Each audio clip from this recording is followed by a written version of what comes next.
back after a long hiatus to Difficult Terrain. Marshall, how you doing?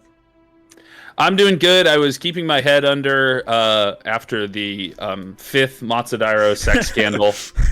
I feel like I respect the meme, but I feel like the world has changed and we probably shouldn't. We're not in the Wild West anymore.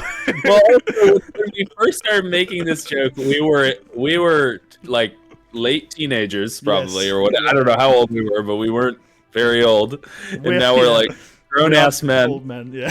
It's true. I feel very old these days. Yeah. Isn't that crazy how it catches up with you, like, really quickly? I mean, we were talking a little bit about, before we started streaming, about my streams with Tucker, who I co-host the TW stuff with. And that man was born, I believe, in the year 2000. And every time he reminds me of that, it just makes me feel very old. Because he's also a grown-ass man now. He's using, like, alpha language, zippity and that sort of thing. Whatever. The worst part is I pick it up from him, and now because I'm playing a version of World of Warcraft now that's old, and so there are a lot of older players playing that. So I'll pick up youth language from Tucker and I'll use it in front of old men now, and they'll be like, "I don't understand what you're talking about, young whippersnapper," or whatever. Dude, somebody in my WoW guild retired last week, and they were like, when you get to the age of, I think it was 40, he said, it's time to stop. And I was like, I don't know about that. Keep going, bro. Yeah, that's sad. Wait, 40? Is he dying? I mean, he can still play. That's what I was saying. Yeah. I think it might have been 50, but either way. Surely, if there was any shame from playing that video game, it would have peaked at 30 and then gone down from there. I don't think it's gonna get worse when you're 40. I mean, I think it is getting harder. Every year, it's getting more fast paced. I'm feeling it. Like, I feel like an old man when I play that game. Are they making it more fast paced, or are you just getting slower? That's a great point. How would I know? How would you know? But they are updating it constantly and adding new things. Have you ever considered? I've heard really bad things about it, but then I know people who really like it. Have you considered doing the WoW Classic stuff? I'm mainly playing WoW Classic these days. Oh, you are? So, so the one that's too fast is actually like really old. No. Is it the one that's too fast is the modern one? Okay, I play them all. I play all the WoWs. I do. There are 5 versions of WoW right now. I'm playing them all. I just think it'd be so funny if it's like you're playing a version of WoW from like 2009 and you're like, I can't keep up. No. Although what I will say, so they've got, like I said, there's 5 versions of WoW right now. One of them is called Classic Era or Season of Discovery, which is the 2005 vanilla version. But they've started it's like old school RuneScape, if you know about that. They've started introduce new content for the old version of the game now. But then also they have a version of Classic that just goes through all the expansions in order, and they've reached Cataclysm, which I think came out in 2010. That was a really not hard, but complicated version of the game. Like, there's a lot of complex stuff in that version of the game, which is quite interesting for me. And isn't that the version of the game where the map changes significantly? And like, I watched a video about that recently where that kind of pissed a bunch of WoW players off at the time because it changed the map so significantly and did things. But yeah, cool. I like it. I don't, these days I'm playing a lot of recently I've been playing Crusader Kings, Crusader Kings a lot, but also another medieval game. I've been in a very medieval mood after I came back from Scotland because it's all castles and history there. But or at least, I mean, if you're doing the touristy thing, it is. I'm sure if you live there, it doesn't feel like that all the time.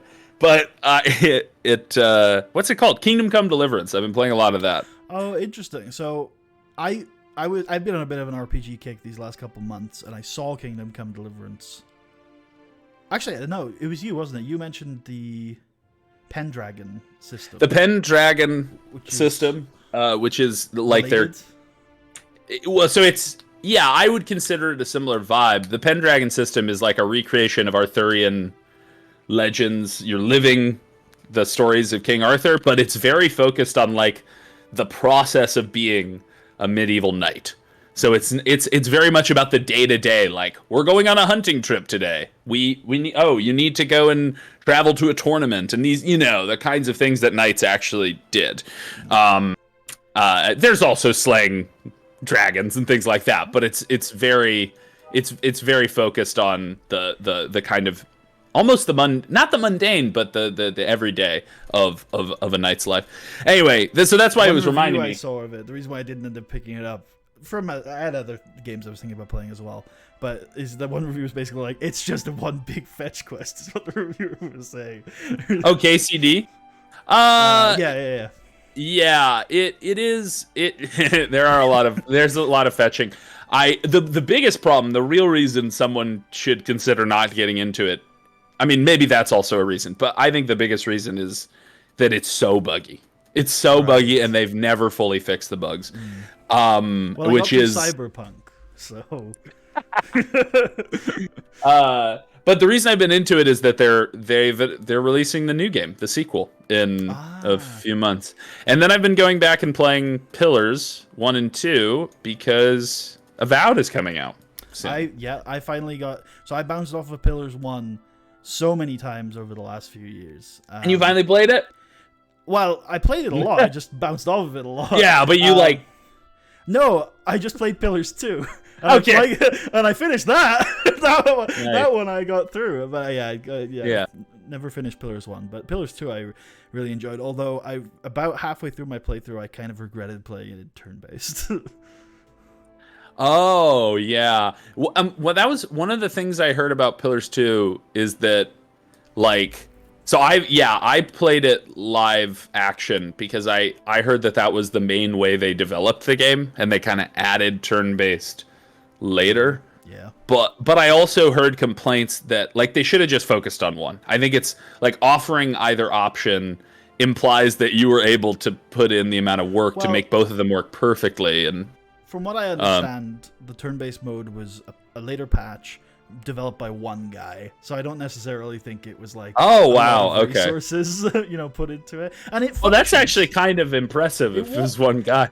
It was very functional, and I enjoy turn-based RPGs a lot more than real-time with pause anyway. And to some extent you could probably argue that I would have bounced off Pillars 2 probably if I hadn't played it, but about halfway through when I understood the combat system, I was like, I could probably play real-time with pause at this point. And the turn-based mode, once you got late into the game, was so slow. That was the real problem of it. Like, you had known you had a random encounter on the sea or whatever, and you knew you'd won the battle, but it took about a minute or two after that to finish it off. It's just, it was very, very slow. And some things weren't... There are trap talents in turn-based where you pick them and they're useless because they are designed for real-time with pause. So like attack speed stuff, that doesn't really translate very well into real-time with pause. It just means you go a bit earlier in the initiative, which is whatever. Yeah. But yeah, so good. Are you thinking of playing Avowed? Yes. When it comes out? Yeah, I'm interested in it. I don't know too much about it, but I'm definitely interested in that sort of game. So be interesting in it. One thing that got me excited earlier this year, even though I don't know when it's going to be out, and it's probably not going to be out for another few years, is the idea of the Outer Worlds 2. Yeah. We hear more about that soon. Because is it the same developers Avowed? Yeah, Obsidian. Yeah. It's all Obsidian. So maybe after Avowed comes out, we might start hearing about Outer Worlds 2 a bit more. I think so, and I agree. I'm excited for that. I remember, I think you were someone who liked, but also was somewhat critical of Outer Worlds 1, right? Is that about right? It's a fair summary, yeah. Yeah.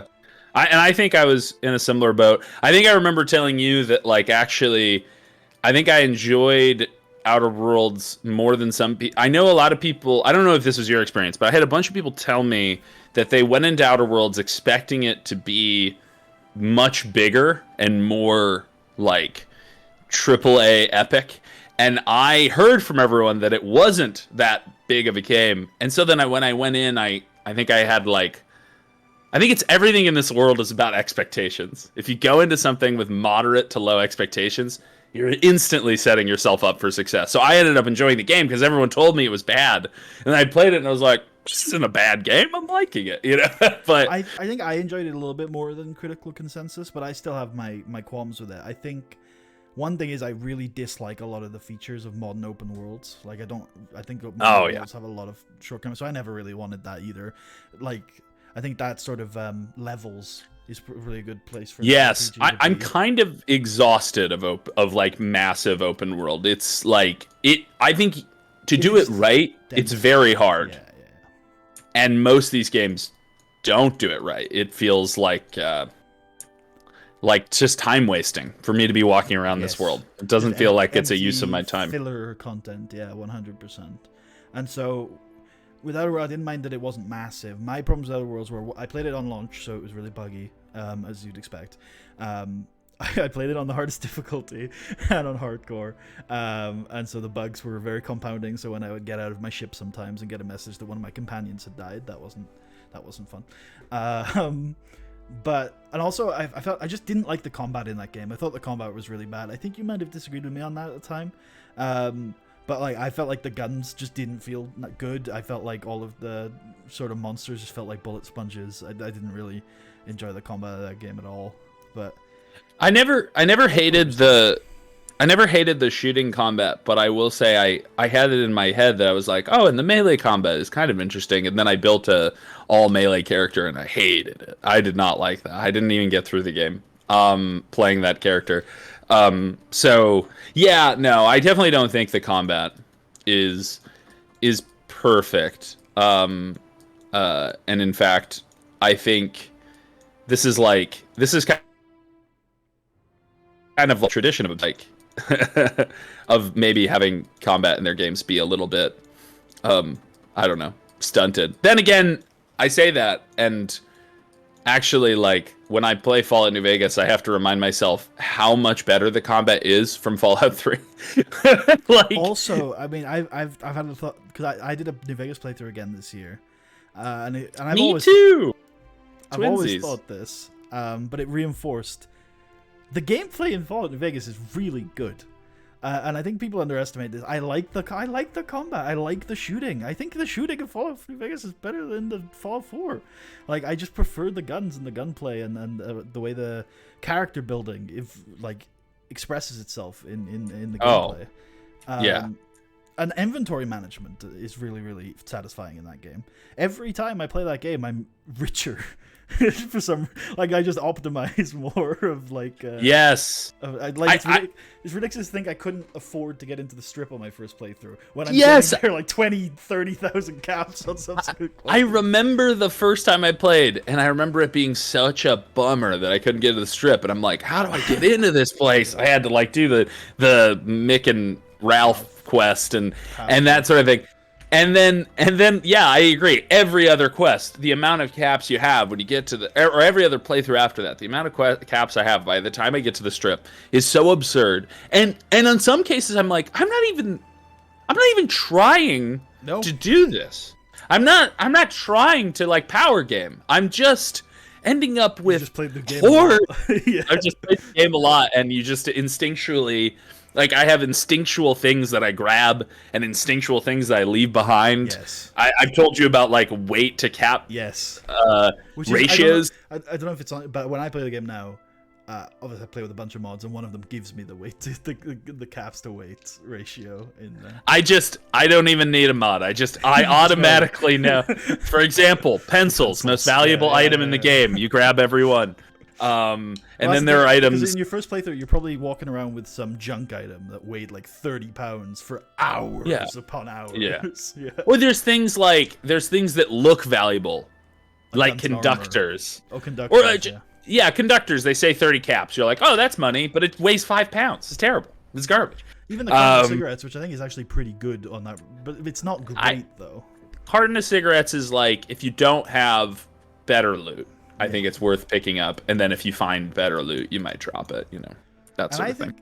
Yeah, there's something to that as well, because like a lot of people like the Fallout 4 stuff because everything's valuable for the crafting and whatever, but I actually think in New Vegas it's like, there's a fun to picking out the valuable stuff from the complete nonsense that's there in the dungeon.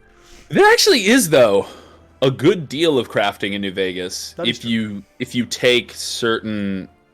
one, if you upgrade your survival and your repair quite a bit, and science, and all those things, and then there are certain this most recent playthrough, I tried to take feats that I'd never take, or perks that I'd never taken before, That was kind of my goal because there's a bunch of perks that for whatever reason I always ignored, and I was taking some of the crafting perks like Mad Bomber or Nuka Chemist, or these perks that I just always thought, it's a waste. But I've never taken them before, and they were kind of fun. And when you do have those, you do start to have to think, oh wait, I need like turpentine or whatever, and you have to start looking for it again. I think is also an ingredient for Hydra. No, not Hydra. Turbo. There you go. Yeah. So there's all sorts of things. On this run, I started off. I wanted to make like a really nice optimized Logan's Loophole build, but I messed it up, so I ended up respecking after level 30. But for the first 30 levels, it was very much like, how many drugs can I be on at all times? It's basically what I was doing for the first 30 levels. I was like, holy shit. Again, one of the great things about New Vegas is every playthrough is new. And I was like, these drugs are really strong. The fact that I'm on these drugs all the time, I'm ripping through things. I think I was playing on very hardcore as well. I was just like ripping through everything because the drugs are just so strong. Yeah, and I always forget, like, I don't take the drugs enough because they are super OP. I also think it's every playthrough is new, and still to this day there are little things it's niche now.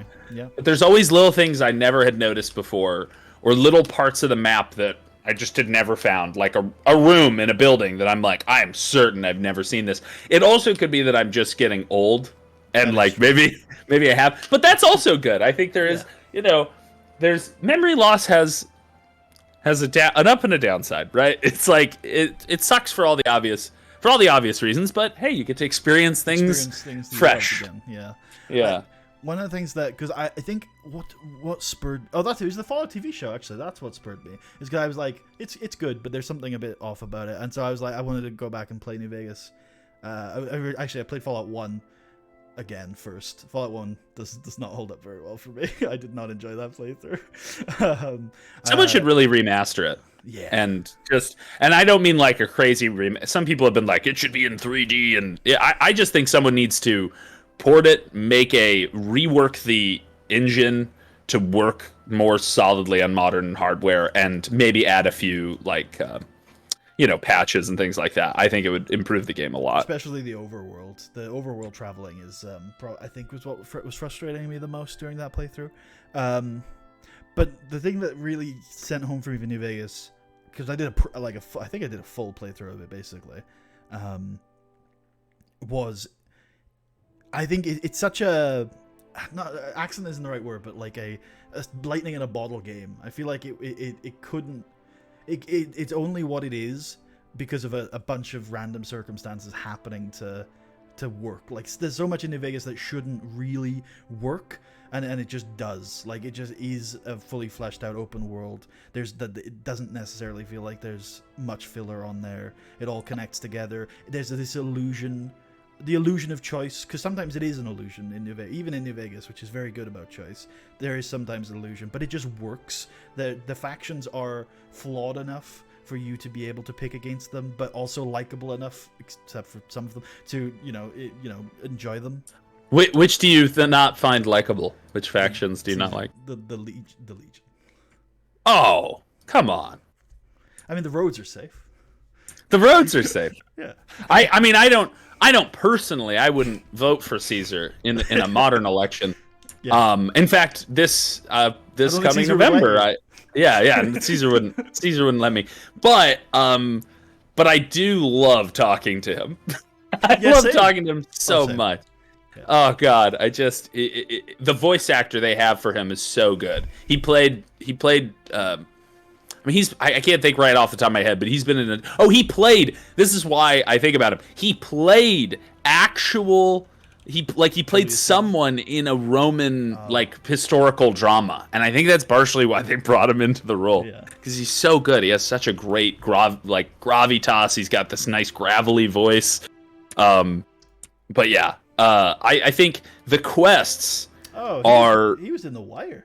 I didn't realize The Wire. That's it. He's also in Gotham. He played if you ever watched Gotham, the kind of a Batman-y type show.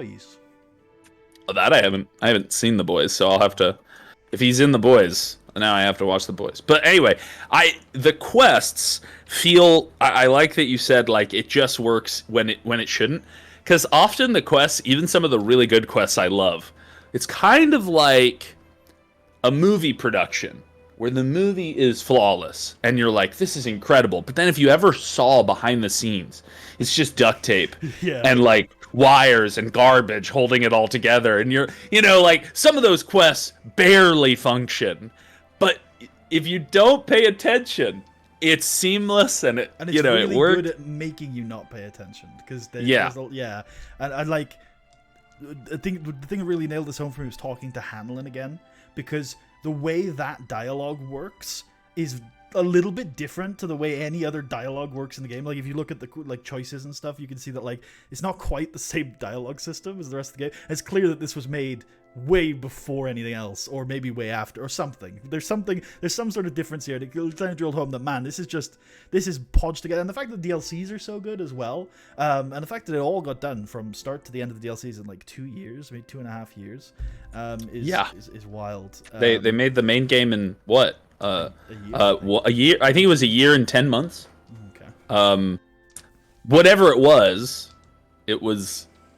Maybe it was probably less than that. Whatever it was, it's actually insane given the now development cycles of most games of that size, where they're taking 6, 7, 8 years regularly to get produced, and they just fucking raged that shit out. I mean, to be fair, they had the engine and some of the assets that they could preload in, which probably sped things up, but they were garbage assets and it was a shitty engine, so that probably didn't help. Also, I mean, now you said that, the fact that they were able to get the cast that they got is kind of crazy, because that cast is insane. Yeah, Matthew Perry now passed on. That's actually part of the. That one hurt me. This is gonna sound ridiculous, but that's why I started my New Vegas playthrough. When he died, I was like, I was thinking of watching Friends, and then I was like, I'm already watching Frasier right now, and I don't know if I want to go back and watch Friends at this moment. And then I'm like, I got it. I'll play New Vegas. But yeah. Can you save Benny? Or does he have to die? So let me think. You can kill him at the tops, or you can get tricked and he runs. Then he goes to Caesar's Legion. Then at Caesar's Legion, could you just kill everyone there and save him? Has anyone tried to do that? Ooh. Can you murder Caesar and murder the rest of them? And then let him go? How do you get the platinum chip from there? What kind of maniac would you have to be, though? Unless you had a love for Matthew Perry and you knew that somehow Matthew Perry's spirit was tied to this man. Imagine how much of a maniac you must be to do that. You're like, this guy has tried to kill me multiple times, and I still am going to save him, damn it. He's so cool. He is cool. He is cool. But yeah. The short development cycle as well, and we will get onto the D&D soon. I'm conscious of the fact that we're talking a lot here, but we haven't talked in a while. I don't know if you've played. You probably have played it, but I wasn't a huge fan of Baldur's Gate 3 last year. I haven't played it. Okay. I won't say much, but other than I'm just not. I liked it. I thought it was. I had a lot of fun with it and played it a lot. But it won 500,000 awards. I know that.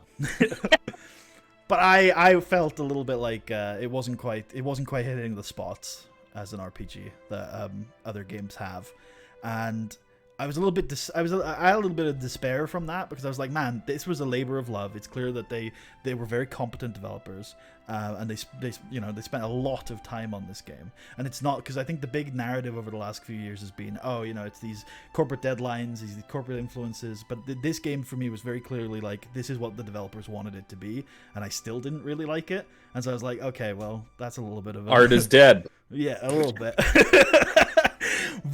but But it's interesting to compare that to New Vegas, which again got crunched out, and not that I advocate for crunch by any means, but it is interesting that like it's not necessarily the case that time makes games better. I mean, look at what was it, that Duke Nukem game that took 20 years to come out, and it didn't necessarily. Oh, for sure, wasn't the beneficiary of it. I think it reaches a point where too much time is objectively bad for a game. I definitely think that's the case. I mean, I liked BioShock Infinite, but I know that you weren't the biggest fan of the gameplay, or you didn't like the gameplay and you liked the story. I imagine if it didn't have a 10-year development cycle or however long it was in development hell, the gameplay might have been something that you might have been much more into, right? And I think I just think there's something that is such as too long of a cycle. Devs, yeah, games are in dev hell for way too long. I do think New Vegas, it's a little undercooked. I think if they gave them another 6 months, it would be an even more perfect game. Any longer than that, and I agree, maybe too long. But I think if they gave them just another 6 months, I know that like the to me the most glaring thing that obviously if you are paying attention is the Legion playthrough. It needs way more padding. It needs. We were talking about how fun it is to talk to Caesar. Basically, every other Legion character is just a mustache twirling bad guy. Yes, and in some cases that's fun. Yeah, but in other cases it's like I was hoping you would be a little more nuanced. Yeah. I don't expect the actual villain, like assassin guy, to be much more than like an evil guy. Well, but like on Ulysses as a companion, right? Who would have probably shed a different light on the Legion stuff. Ulysses, I think, would have. I think Ulysses, because as is, you're right. You have to think what sane person would, other than just a raging psychopath, would side with the Legion. I think Ulysses would have provided that answer. Like, I think he would have given with Dale Barton. They do a little bit with Raoul, which actually the Raoul stuff's pretty good. Yes, Raoul's like, oh, the Legion. I've heard good things. No, I saw what it was like before the Legion.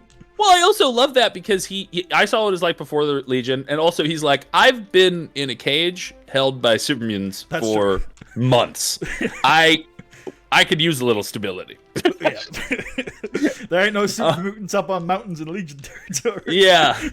And I think that it needed more development. It needed more like one of the things I love about the NCR is that anywhere you go in the world, you see that, not anywhere, but almost anywhere in the map, you can find NCR quests. You can find things that continuously pull back to the main central conflict of the game. Yeah. And I wish there was more of that with Legion. I wish there were more Legion spies in NCR settlements that you could talk to and do something for, or these sorts of things. And that would, I think, make the game just that next final bit more perfect, is if the two main factions felt more balanced in their presentation. But yeah, also worth saying that those extra 6 months would allow them to do a lot of what we don't think about now because it's in the game, but make the game that came out in 2010 more like the game that was there in 2012. Yeah.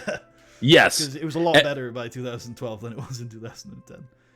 Yes, and then maybe, because I feel like a lot of the work probably that should have gone in further into the DLCs, despite them being fantastic, probably a lot of that work had to be put into patching it, right? When they should have been focusing on developing new content, probably for a year after well over a year after the game, they're still patching it. And I think if they didn't have to do some of those massive patches, who knows how much more filled out like Honest Hearts would have been, or how much no, I don't know. I don't want to complain too much about the DLCs. They're nearly perfect. Yeah, I think the DLCs are pretty I wouldn't change much, although one thing I could possibly add to that argument is interactivity. There's a little bit of it, but maybe they could have worked on more interactivity between the DLCs and the main game. And yes, I think having it I love that in Old World Blues you can get a base out of it, and I think I would have liked a little more of that kind of thing where there's it's impacting the game in some sort of way, or impacting the story. The story would have been good. The thing they said is that they didn't have the budget to bring the voice actors back, which is reasonable. I guess they maybe could have planned ahead of time, but I think that's asking a lot. But like the Honest Hearts thing especially, like I don't think there's any Honest Hearts interactivity, right? Even though you've talked to one of the previous legates. Or possibly killed them. Yeah, you should definitely, I think, yeah, I don't think there is, but you should definitely be able to go up to Caesar and be like, hey. You're trash, dude. Oh yeah. Oh, we went different directions, but that's fine. We went different directions. I've never attacked Joshua Graham. I have posters of him on my walls. I have. I think I only did one, but I think there was one I think there might have been 2 playthroughs. One where I was curious what would happen when it came out, and then one where I was like, I just want to get out of this DLC now, and the only way to do that is to kill both of you. So that's what I'm gonna do. Jesus. Real. Yeah. Well, speaking of Baldur's Gate 3, what system was Baldur's Gate 3 based on? 5th edition. Dungeons and Dragons. I've never played 5th edition myself, but I happen to have the player's handbook here, and I think we're going to play some of that today, aren't we? Yeah, in fact, I have a modded version, the putty special version. That's true. I have a chapter of the PHP here. Oh, nice. Yeah. Very good. Yeah. Excellent. Right. So, why don't you tell us what this campaign is? Because I think that's probably a good place to start. Okay, so this campaign is basically a remaking of Fallout New Vegas. No. Hey, I've done that for Fallout 1 before. you played that. Yes, I actually do think it would be interesting to do a role-playing game set in the New Vegas world, like a sequel or a prequel or something. But anyway, what I was going to say is... Well, that's not the second season of the television... we shouldn't get into this. I'm just going to ask, have you seen the television show? I haven't, no. Oh, interesting. Is the second season set in New Vegas? Is there a second season? Well, there's going to be a second season. Oh, okay. I don't think it's a spoiler. I'm not going to say anything on the first one. You should probably watch it, though. It's not amazing, but it's worth watching. Yeah, well, I was planning on it, but these days it takes... basically, I have a 2-year delay on everything now. It's like, whatever people were doing culturally 2 years ago, that's what I'm up to, right? So you're just now watching House of the Dragon Season 1. I haven't started that yet, but I think I'm going to in a few months. in a few months, it'll get started. Anyway, but yeah. So I am playing a guy a dwarf by the name of Admand Honak, son of Madog, and Admand is a fighter, a 3rd level fighter. And what this campaign is going to be is Admand is leading an expedition called the Admand Expedition. And the Very Admand humble dwarf. Yes. Also, the actual Roll20 is still called the Blank Expedition. I think that's really funny. I might change that, or I might leave. It's kind of funny. It's got character. But the Admand Expedition is going to be an expedition into they're called the Silver Marches or the Silvery Marches. Which is it? It's Marches. The Silver Marches. So the area is called the Silver Marches. Then there was a political entity called the Confederation of the Silver Marches, and the short term for that second one was called Lurwar. So some people will call it Lurwar. Lurwar. There you go. So we're going into the Silver Marches, and basically the goal is to loot and pillage the former dwarf holds that have recently been... I mean, it seems like information is sparse, so we're not entirely certain, but it seems like our best guess is that they were obliterated by a confederation of orcs, drow, dwargar as well, right? No, or a bunch? Not Okay. Orcs, but drow, a bunch of goblins, frost giants, trolls, and dragons. Gotta have some trolls in there. Dragons, that's the capper.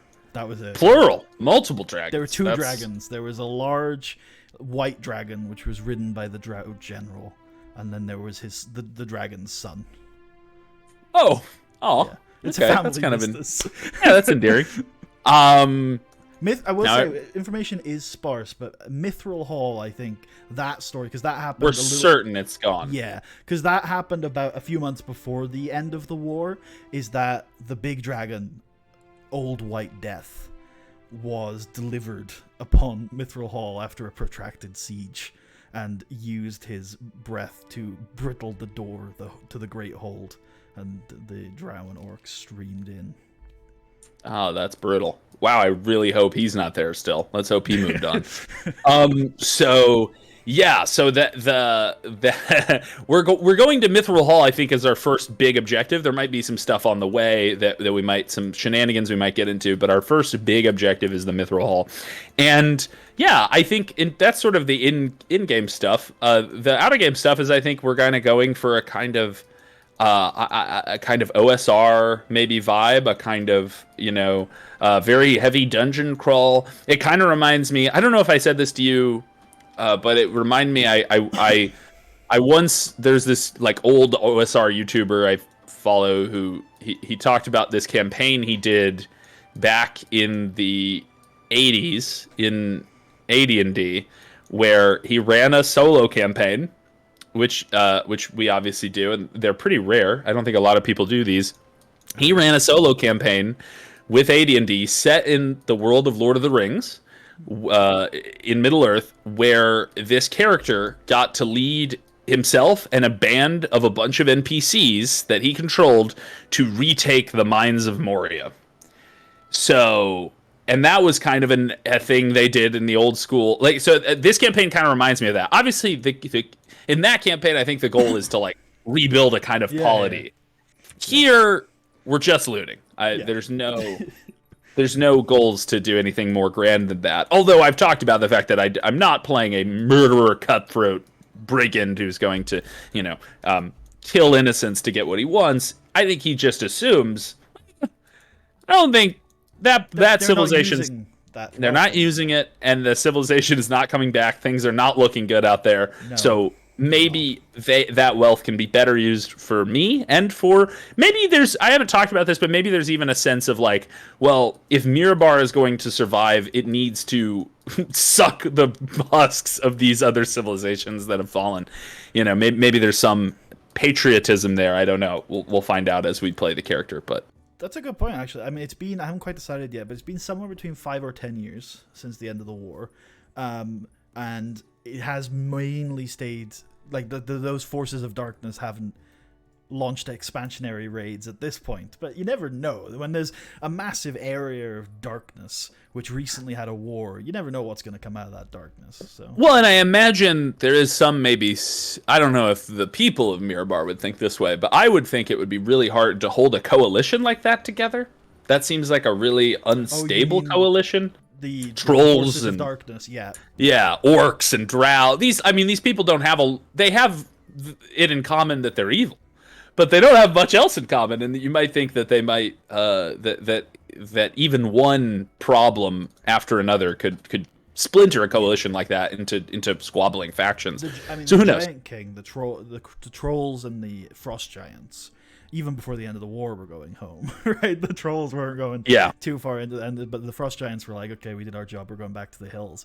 Now, by the end of the war, the orcs, the dragons, and the drow was still on the same page, but again, you're absolutely right that they'd probably have very different goals for what they want to do afterwards. Yeah, for sure. Yeah, and maybe even there's an extent to which, I mean, once you've defeated your shared enemy, you think, well, if I just, if you're the orcs, you think, well, if we get rid of these drow, we'll have even a bigger share of the pie. Yeah, absolutely. Yeah. So. Yeah, but no, you don't understand much. It's going to be a harmony, a great civilization, because thesis, antithesis, synthesis. Okay? That's Caesar. Yeah, exactly. Yes. Drow crossed the Rubicon, the Raven, and they conquered Silvery Moon. Nice. So, yeah. I like that. Well, I do think if anyone has the chomps to hold together a coalition like that, it probably is the Drow, because they're really smart and, cunning and manipulative, so they might be able to do it. I don't know. But yeah, let's. What you don't understand, though, is that it was the weaker gender, the males, that led this endeavor. So. Oh. Yeah. No, it's fucked. Impossible. There's no. I Male-dominated society will never work. Just it's a pipe dream. yeah. So yeah, I think I don't know. Is that a good description? I think that's what we're doing. I think so. And indeed, Mithril Hall is your big, big goal, big picture goal. And you're going to launch an expedition, hopefully, to uncover its wealth and riches, of which surely there will be much. One of the things about Mithril Hall that's interesting is that this is not the first time it has lain barrow. A few hundred years ago, the hall was only reclaimed by the shield dwarves of Clan Battlehammer a couple of years ago. A couple of hundred years ago. Before that, it had lain empty once before, and they had to rebuild and restructure. So, if you do eventually get to Mithril Hall and start trawling through its wealth, what you might find is that there are a few layers that are rebuilt and fresh, but as you go deeper, not only is there the wealth of the recent civilizations, but there's actually the wealth of an even more ancient civilization, and with that comes ancient dangers as well. Yes, and I think that's intriguing. I think that I kind of like the idea of fantasy worlds having layers of history, because our world does, right? And I think a fantasy world should too. And in fact, that is how I have convinced one of the members of the expedition to come with me. One young Dorian Whitman, a up-and-coming wizard. I have sort of plied with dreams of raiding whatever ancient magic might lie in the Mithril Hall. Oh, wait. For some reason, Dorian Whitman just popped up as a PC sheet. That doesn't seem right. Yes, that doesn't seem right to me either. I think if you click create an NPC, it should fix itself. It did. It's fine. It's working now. I would be so scared that it deleted all the information. Yeah, so Dorian... deletes all the information for me, but you've got it, right? I've got it. Okay, good. None of the information was on the PC. Hold it tight. Yes, I'll hold it. Never let it go. But yeah, so Dorian is interested in finding rare magic, and I've told him, basically without knowing anything about magic or the ancient civilization and their relationship to magic, I said, I'm sure they have cool magic for you, man. I think there will be. I'm certain of it. And he was like, that's enough for me. The conversation was probably a little more charming than that, but that's sort of the gist of it. Should I talk about the other people I've gotten on board? I think that was a good segue for Dorian, but I think we should deal with those maybe when we meet. We'll deal with them when we meet them. Cool. Right, so in order to launch this expedition, though, Mithril Hall is across the Lurk Wood and is in the lands of eternal darkness, the Shadowlands, the Shadowlands. So it is not going to be easy, and you're going to need a lot of resources and allies, some of which are already with you, but some of which you might need some assistance with. So you have, in your efforts to gather up an expedition, managed to set up a meeting with a man called Dagnall Silverbeard. Dagnall is a dwarf. He is a jewelry magnate, the head of a merchant company, and a member of the Council of Sparkling Stones. So a very powerful, very wealthy individual. You've heard from over the grapevine that he is interested in Mithril Hall as well, and that he has been doing some work in and around Mithril Hall in the years since the fall. So you got in touch, you reached out through some intermediaries and agents, various things like that, and he has agreed to meet with you. Now, it's worth saying that this meeting is, from his end, he's probably expecting it to be more about, he's going to give you maybe some information, some advice, and things like that, but you know he is a man of means, and perhaps he can be convinced to finance your expedition, to support you in some ways. I think whatever angle you want to take with this. Is there anything you want to tell me about how you've arranged this meeting? Any people in particular you'd like to have gone through, or should we leave that nebulous? Well, first, I just realized that it'd be good for me to take notes, so I've opened up a Google Doc sheet, and I would like you to repeat this man's name. Okay, it is Dagnall Silverbeard. I can paste that in chat if you want any spelling. I kind of like just messing up the Yeah, spelling. whatever you think the spelling. Well, because I think about this. I still am to some extent obsessed about getting the spelling of like fantasy things right. But then I thought, well, real medieval people would never spell things consistently. There is no consistent spelling in the medieval world. It's There's just whatever. Even pre-medieval, there's a lot of late Anglo-Saxon names are reported in wildly different spellings. If Yeah. you look at, especially the Aethelstans and the Ethelreds and all the rest of it. How you spell those names is wildly debated. And I think until you have the printing press, there probably just didn't seem to be. It probably seemed fruitless to try to have like consistent spellings, of some of these things. I wonder if that, to some degree, continued until the modern age, until the internet age. Because I feel like even after the printing press, there would still be a lot of inconsistencies. Probably, yeah. Maybe it continued until the age of like these old dictionary magnets, like the people that were obsessed with making dictionaries. But anyway, so so Dagnall Silverbeard, we're going to his house. He has experience. You said he has experience with the region and with he is launched, so he seems to be sending people out to Mithril Hall for something. That's what he's interested in it. He's not sponsored, but he's advised some adventuring parties or adventurers to go there before. Okay, yeah, I'm into it. Have I heard of any of these parties returning? You haven't heard of them returning? I'll have to ask him. Yeah. And then your question for me was, am I bringing anyone with me to this meeting? Or that wasn't my question, but that's a good question. Oh, we can broach. okay. I was more asking. I sort of described that you had maybe heard on the grapevine about him and worked with intermediaries and agents to set up this meeting. I was just wondering if you wanted to be more specific, if you had any ideas about how you set this up. We don't have to do that, but if you did, then I'd be happy. Yeah, I mean, maybe I imagine it has some connection. So Admand was a member of the Axe of Mirabar, or the Axes, probably plural, the Axes of Mirabar, It is which. the axe. Oh, okay, cool.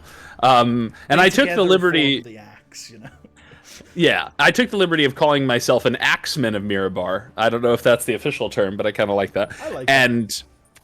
And so Admand was a former proud Axeman of Mirabar, and I imagine that given that they probably had to do a lot of contracting out to adventurers to do things that they maybe couldn't or didn't want to do, I think that probably I had maybe through contacts in the Axe of Mirabar, I heard that Dagnall had contacts with adventurers, that he had sent adventurers out to this hall. Maybe adventurers even that I knew of from my days in the Axe, and knew, oh yeah, they were good adventurers. I hope they're still alive.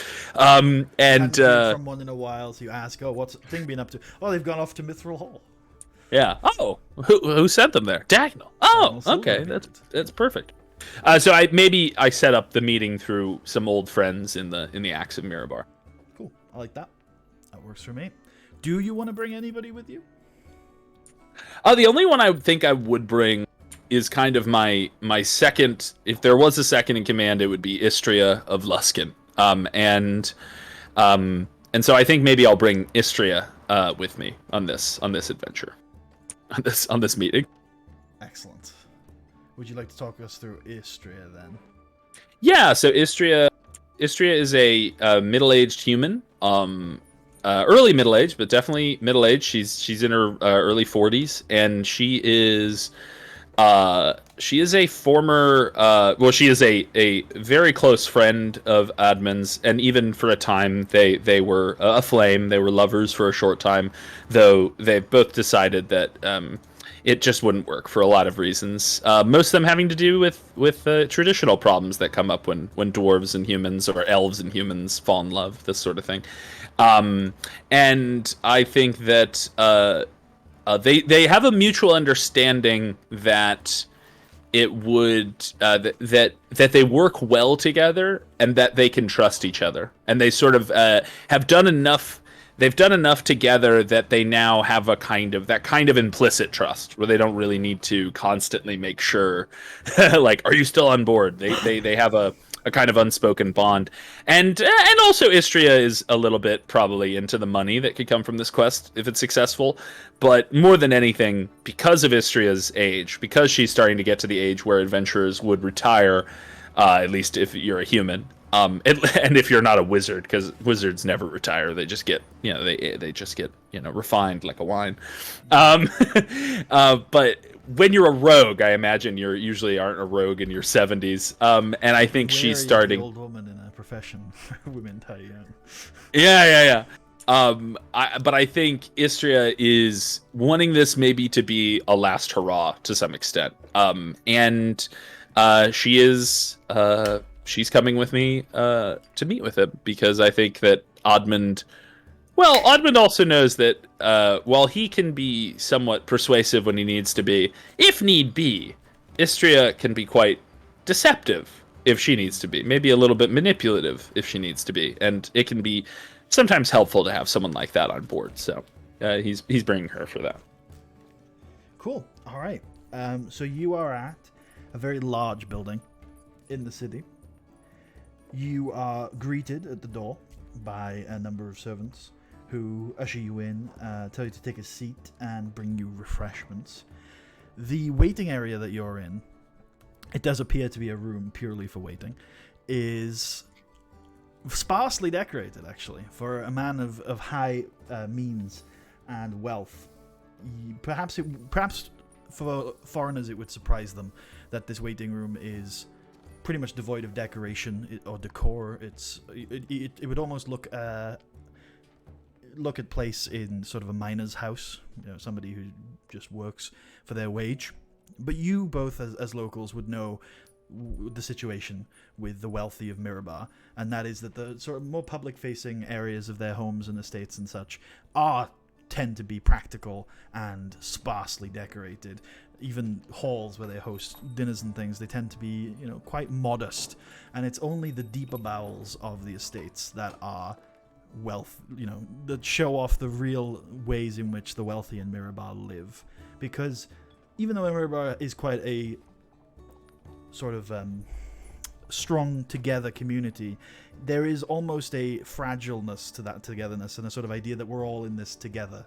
And for some of the miners who have very difficult times and very, very little in terms of extravagance and entertainment, the wealthy of Mirabar want to make sure that they know that, the rich also live sparse lives, practical lives. Our walls are not beautiful, they're thick and sloped to prevent outsiders, much like yours. And we also, we eat in these cold and sparse dining halls. We have the same food that you do. We are all in this together. But after a little while, you are led further through the estate into the hallways, and you start to see that actually, as things get a little bit deeper, there is a lot more artwork on the walls, portraits of numerous dwarves lining the walls, with the heating gets better. It does. You actually do get warmer and warmer as you walk through this corridor, and as the door opens, this massive roaring hearth. In what appears to be some sort of study, bookshelves lining the walls, a small window. Even though this is the lavish part of the estate, the window is just a wooden, slat window, no glass, because you could see the window from outside. And the window is, closed with only a slight crack to allow some fresh air to come in. There are two chairs by the hearth, yes, on a nice, very clearly expensive rug. And then also a long table filled with food. There's roasted boar, salads and broths and soups, and some wine with a pitcher there. And in the corner of the room by the bookshelf, looking over some weighty tome, is an old-looking dwarf with silvered hair and fine clothes on, covered in jewelry. He has a fine golden or brass necklace, number of rings sporting absolutely impractically sized gemstones on those rings. His beard is braided with, again, decorative jewelry in the beard and in the hair. And he says, just the two I was expecting. You must be... I'm going to have to remind myself. Admand. And I will yes, and I will just say briefly, Admand does not have most of the equipment that is on his sheet right now. I imagine he's wearing, since he's in the city, just like nicer clothing because he knew he was meeting a noble today. So he probably has some nicer clothing, and he's not like wearing a backpack full of gear. He's just, he's and I imagine it's similar for Istria. Neither of us are in our adventuring getup. We're just. Hopefully, we don't get attacked today. I don't know, but. Immediately, this is a trap, and men come out after I've said that. I say, yes, I am Admand, as you said, and this is Istria. It is good to make your acquaintance. Is Dagnall like a noble? Is there a sense of nobles in this city? Is he? He is the head. He's the patriarch of one of the most powerful merchant families in the city. He is a member of the Council of Glittering Stones, so that means he's part of the government. That's an elected position. I don't know if it's necessarily noble. There is a hereditary monarch, the Marken, who's mostly a figurehead, foreign policy executive kind of guy. So I think he's probably more like just a very wealthy, very high class person. Maybe not feudally noble. I've got the perfect title. Your Excellency, since he's on the council, Your Excellency, your estate is fine, just as your beard truly is silver, as they say. He comes over and gives you a rugged handshake and shakes the hand of Istria as well. He says, "Well, thank you, Admand. I very much appreciate that. And I think, am I right in saying that you are the son of Madog?" Yes, Madog of the Mines. You may have. I don't know if you are familiar with him. Of course, he worked for me for a number of years. Oh, did he? I don't know if he ever told me, but I'm glad to hear it. Do you run the mines, or what's that situation? A few decades ago, I owned a couple of mines that I have since sold, but I still maintain good connections with the miners, of course. It's essential in my business. Ah, I see. Well, I too try to visit the mines occasionally, say hi to old friends. I worked in them for a short time, but I found the life of a warrior to be more fitting for my skills. Yes, and if I remember correctly, you served us on the walls for many years. Yes, on the walls, and occasionally in the city itself, clearing out drunks from the taverns too late at night. But it's all. Gem. Yes, it's all good work though for the protection of Mirabar. I'm proud to have done it, but these days I have decided to try to establish the kind of fortune that one could retire on, the kind of fortune that unfortunately my father, given his work, would never have the opportunity to do, and I'd like to pursue that for myself. Of course, though your father, and perhaps I would say that the real fortune is the character and ethics that's built up in the mines. But I understand your differing opinion, for I share it. Admand immediately wants to be like, but are you... Where's your character that you built up in the mines, good sir? I inherited it. I inherited it. Please. There's two. You can either get your morality from bloodline, but if you don't, then you have to work in the mines and get your character that way. Life. Yeah, that's how it works. Please sit, eat, drink. Yes. I have been told that we share an interest in our cousins to the east. Yes, and Admand immediately he's very he's hungry. he assumed there'd be a spread, and he doesn't want to look too crazy, but he also knows that dwarves are we eat, right? We drink. So he starts getting quite a platter built up and pours himself some wine, and he says, "Yes, I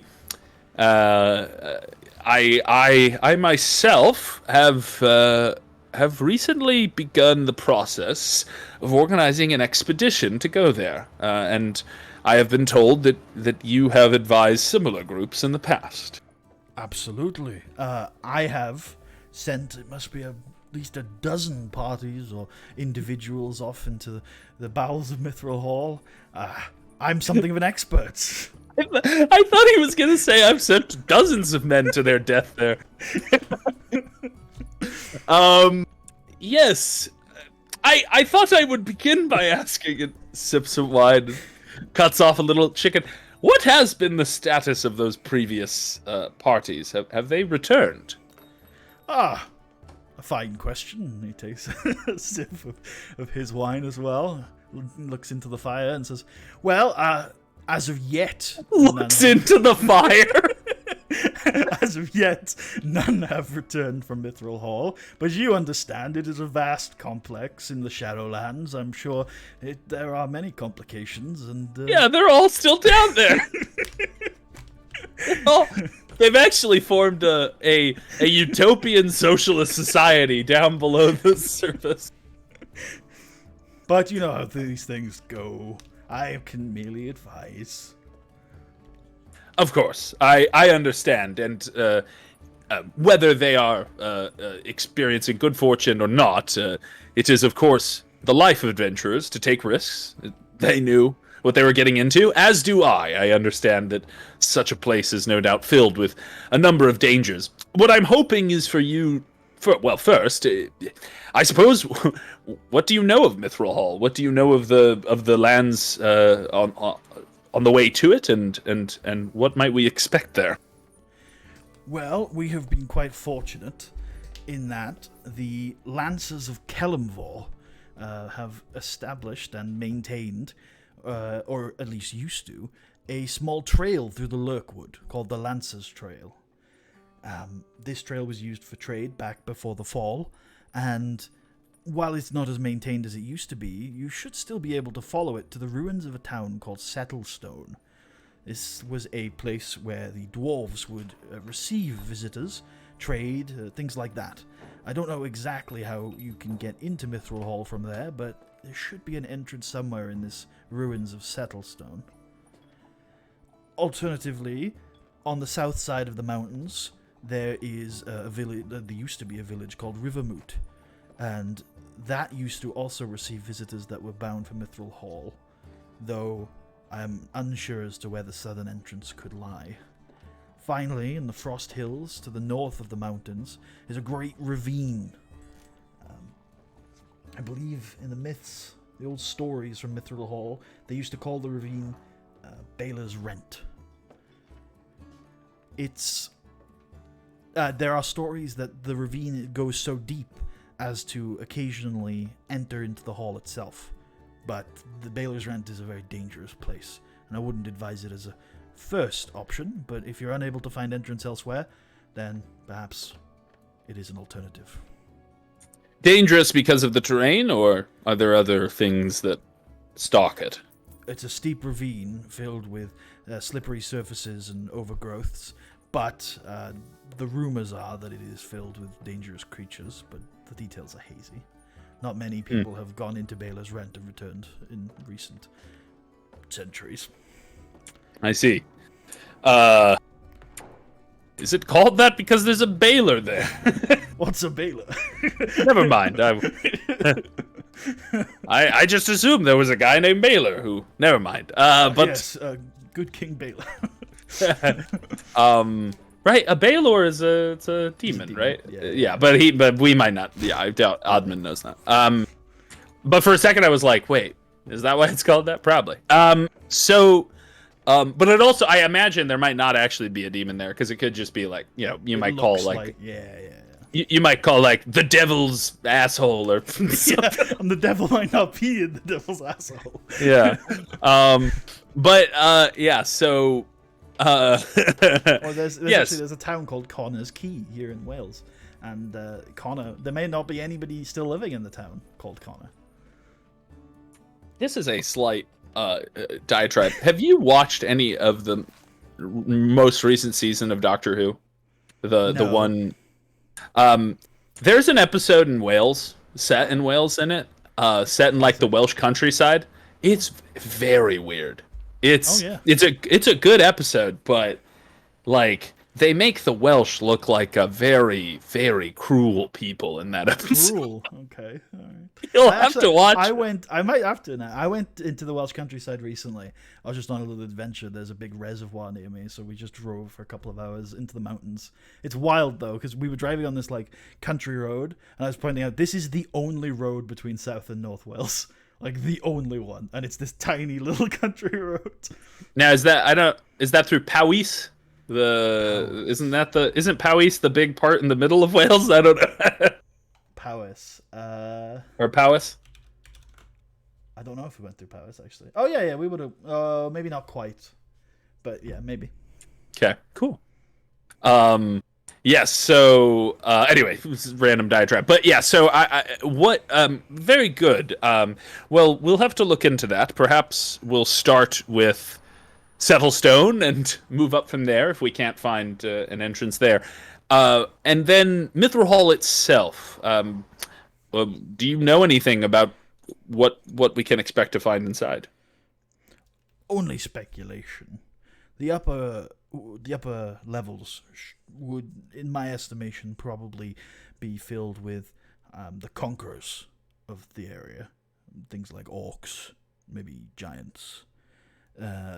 As you go further down, the only thing I can sort of caution you towards is that for many years there have been rumors of very powerful undead living beneath the civilized areas of Mithril Hall. Interesting. Very, very good. Well, not good, but good to know. Powerful undead.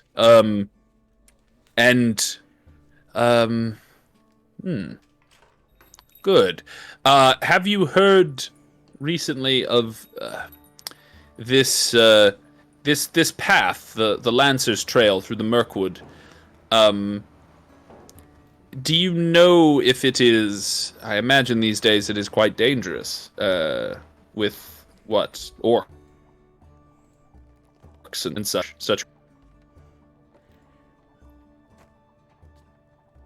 Sorry, you cut out there. You back? Oh, sorry. Yes, I was saying. To orcs. The Lancer's Trail. I imagine it is quite dangerous these days, filled with orcs and other such parties. The Lancers have a checkpoint at the edge of the forest called Kellimvor Point.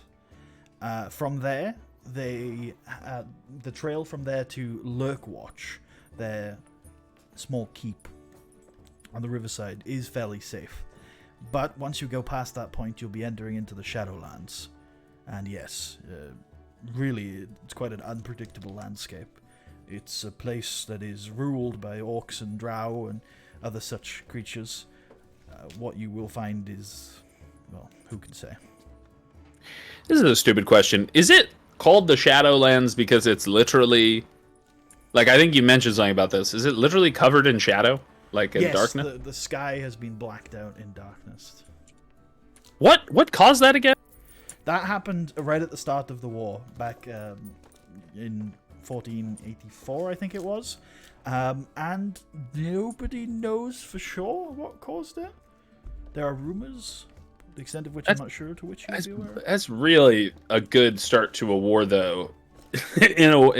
Like, that would really knock out an agrarian feudal military. You know, it's funny you mentioned that because part of one of the previous campaigns was investigating the agricultural impact of the darkness. Well, like all these like feudal nations, they run on grain, right? Their armies run on grain, and if there was darkness, you wouldn't have any food to feed your armies, so that would be bad. The area isn't particularly good for agriculture in some ways, luckily. So it's not like it's got these masses of agriculture. But of course, a war will cut off the trade, which is supplementing that, which is a big thing. One of the saving graces was one of the big agricultural powers of this region were the dwarves of Citadel Adbar, and they grow a crop that is evolved to grow in darkness because it was grown underground, and they ended up growing that above ground afterwards as well. So cool. Do we have that here? Yeah, you'll have some of that. Yeah, it's a form of fungus that produces flour. Yep. Yeah. It's actually all shrooms. Everyone's just tripping balls all the time. Okay, time for dinner, honey. But because you are not the major road that runs out of Mirabar, I think it's the long road. I always get the long road and the high road confused, but I think it's the long road that runs out of Mirabar. It is, yeah. The long road goes all the way down into what's called the Deseret Valley, and that place is just grain central. So you get proper nice fresh bread traded up. Nice. Yeah. All right. And then I say that's very good. Is there anything else that you think I should know before I go there? What would you ask yourself if you were me? A bright young thing, aren't you? This isn't my first campaign.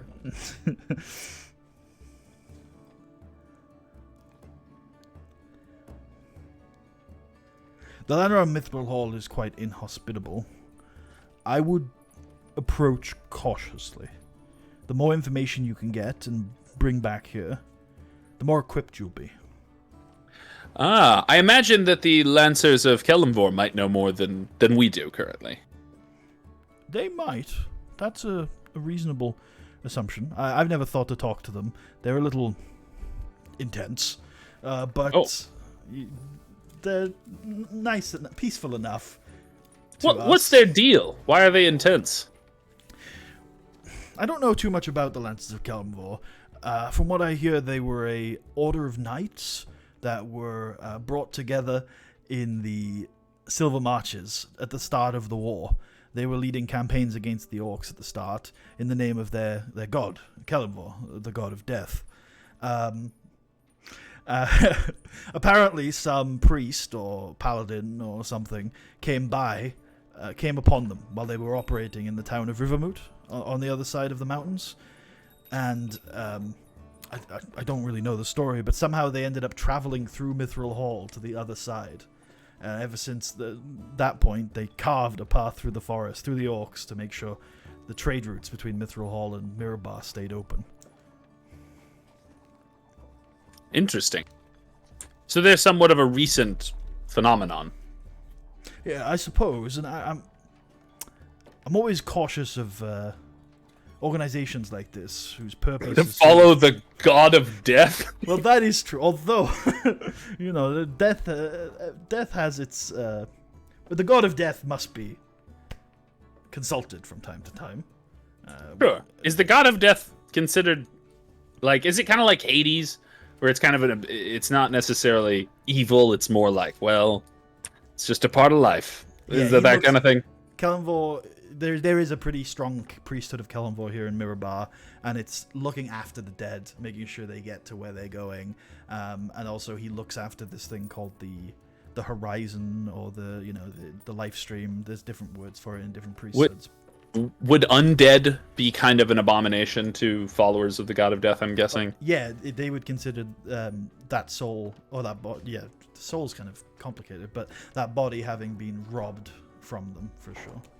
And for it not to be the natural state of being. Yeah.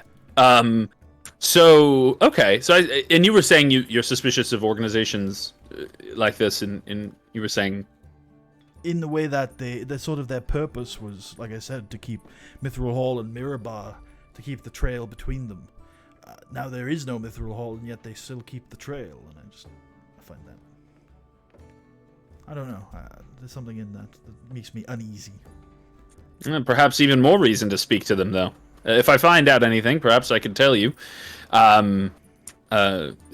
Interesting.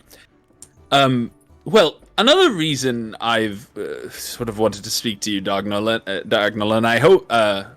Silverbeard, and I hope that this is not too forward or considered impetuous, but I would offer you a place in the expedition as a financial backer, if you would be interested. In these last few years, nobody's ever broached me with such an offer. Well, that's the difference between me and those other foolish dead people that are no longer alive. I don't say that. But anyway. he finishes his thought by looking out the window and saying, "Up until now, this has been more of a hobby, you know, an interest. This is why I haven't charged you for my information." Good. I'm doing this merely because I have an interest in the Delzoon. But there is a lot of money to be made at Mithril Hall. As much is true. I suppose what I have an idea that for something a little grander than your average in and out adventuring party, I think that the true wealth of Mithril Hall could only be delved with great and sustained effort. I'm talking about a number of adventurers, guards, pack animals, perhaps even caravans to haul such riches so that they can be properly utilized. I think, for example, of the stone frescoes, which the average adventuring party would never think to rip from the walls. But if taken, they could be replaced and found better homes. Perhaps it is insensitive of me, but I do not think that Mithril Hall will ever be inhabited again, especially the way that those lands are. He turns to you and looks at you with interest as you say this, and then once you finish, he takes sort of stock of you, looks you up and down, and says, "Think not of sensitivity in this room, young man." I'm not one of those woke moralists. He puts Fox News on in the background. Yes. Don't you love Tucker Carlson? He's one of my favorites. He's the boy. He says, "Think not of sensitivity in this room, young man. You are serious about this. I like that. Perhaps you are right. Perhaps there is an untapped potential in Mithril Hall that this hobbyism of mine has not yet scratched the surface. Perhaps this needs the touch of a professional.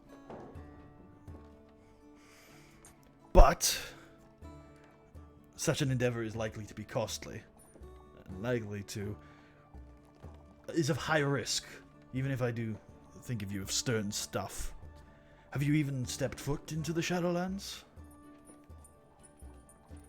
That's a good question. I imagine so. This is something that you can kind of help me figure out, because I was with the Axe of Mirabar.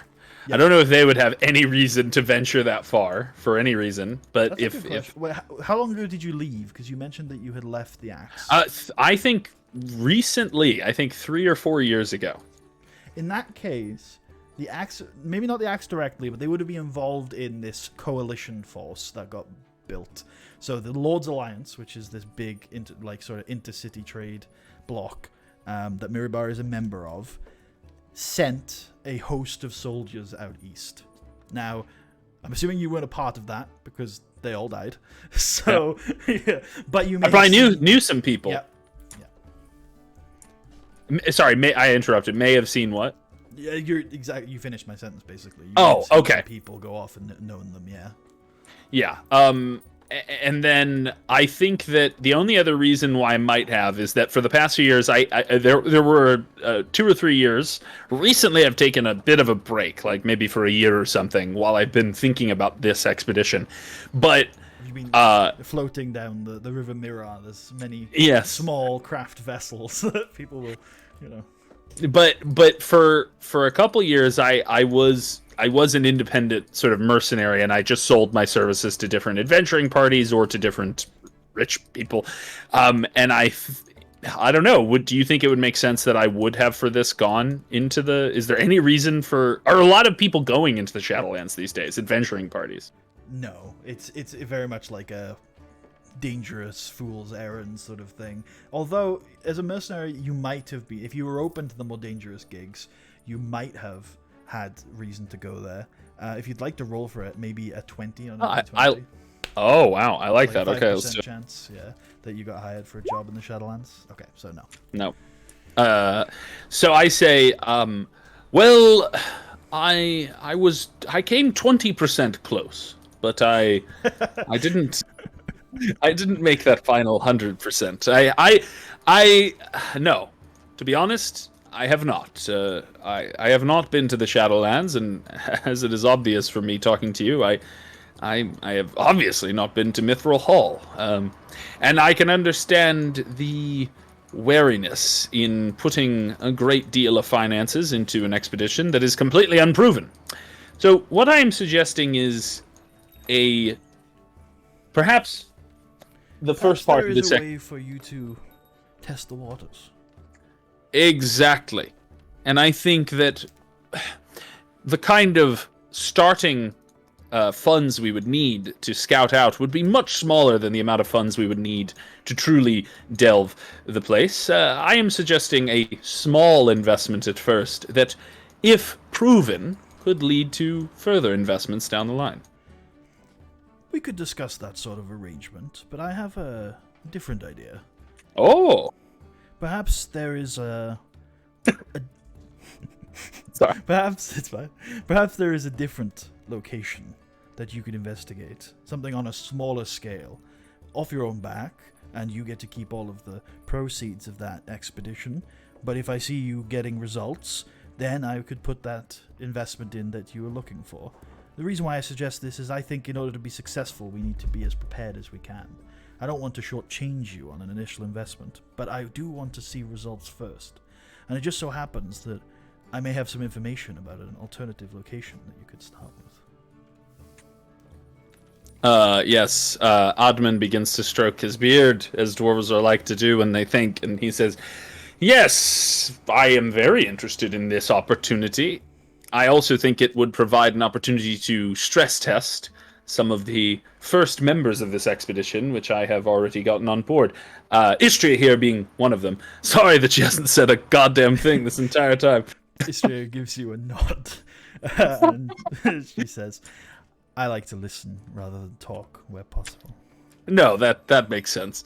But what were you going to say? What is this possible opportunity? He swirls the wine around in his goblet a little bit as he looks into the fire again. He says, "Have you ever heard the story of Durgadin the Vengeful?" Should I roll something to see if I have, or is it just no? You can roll history. Okay, cool. Yeah, I'll roll a little history. 17! 17, it will do it, yeah. So you've heard a little bit about Durgadin the Vengeful. It's a name that is occasionally sworn in the Mirabar tap houses, as he was a master weaponsmith out east. If there's one thing Mirabarans hate more than anything, it's rival weaponsmiths or toolsmiths. So people in Mirabar were not a big fan of Durgadin the Vengeful, but you haven't heard his name much in the last few years. I only know that he was a rival weaponsmith out east. A few of the local townies and craftsmen sometimes curse his name at each other when they're upset. I don't know much more than that. Yes. Durgadin was indeed a weaponsmith. In fact, a very good one. Long, long ago, he was the master smith. He was the royal smith of Citadel Felbar. He served the king well. There are still parts of Citadel Felbar's defenses that bear the mark of Durgadin. There are still axes and hammers forged by the master smith, which are held with great caution and pride by the guards of Citadel Felbar. Is Citadel Felbar still standing? Is that it's still one of the three in the Silver Marches. We haven't heard from it in years. Okay. Yeah. But one day, Durgadin had worked up enough wealth in his position as the royal smith that he had the ability to strike out on his own. And so he took his clansmen and his kin with leave from the king and headed out west of Felbar to build his own dwarf hold. Based on the back of his master smithing, many came to his side and to his aid. But that very early on into Durgadin's construction, his clan was attacked by orcs from the kingdom of Many Arrows. Now, at the time, Many Arrows had signed a peace treaty with the Silver Marches, and he reached out to for help from the Silver Marches to broker peace. But unfortunately, that cry fell on deaf ears, and Durgadin suffered many a loss to these orcs. Durgadin himself survived, though, and, depending on which stories you believe, some element of vengeance drove him forward against these orcs. He struck out even further west, far into the foothills of the spine of the world. He wanted to find somewhere defensible, but somewhere close to the Kingdom of Many Arrows. For when he built this next stronghold, it was not a home, but a fortress. And from that fortress, he crafted the weapons of his vengeance, the tools of the orcs' destruction. And for centuries, maybe decades certainly, he waged a war against those orcs. Of course, the tools found their way west, here to Mirabar and onto the coast, but the finest weapons, the weapons of his true vengeance, were used in his war against the orcs. Unfortunately or fortunately, depending on where you sit, 5-10 years ago, during the War of Everlasting Darkness, it seems Durgadin finally lost his war against the orcs, and his mighty fortress, Kundrakar, has fallen into disrepair. Perhaps the orcs are still in possession of it. I'm not 100% sure. But somewhere within Kundrakar are the secrets of Durgadin's work, and perhaps its products.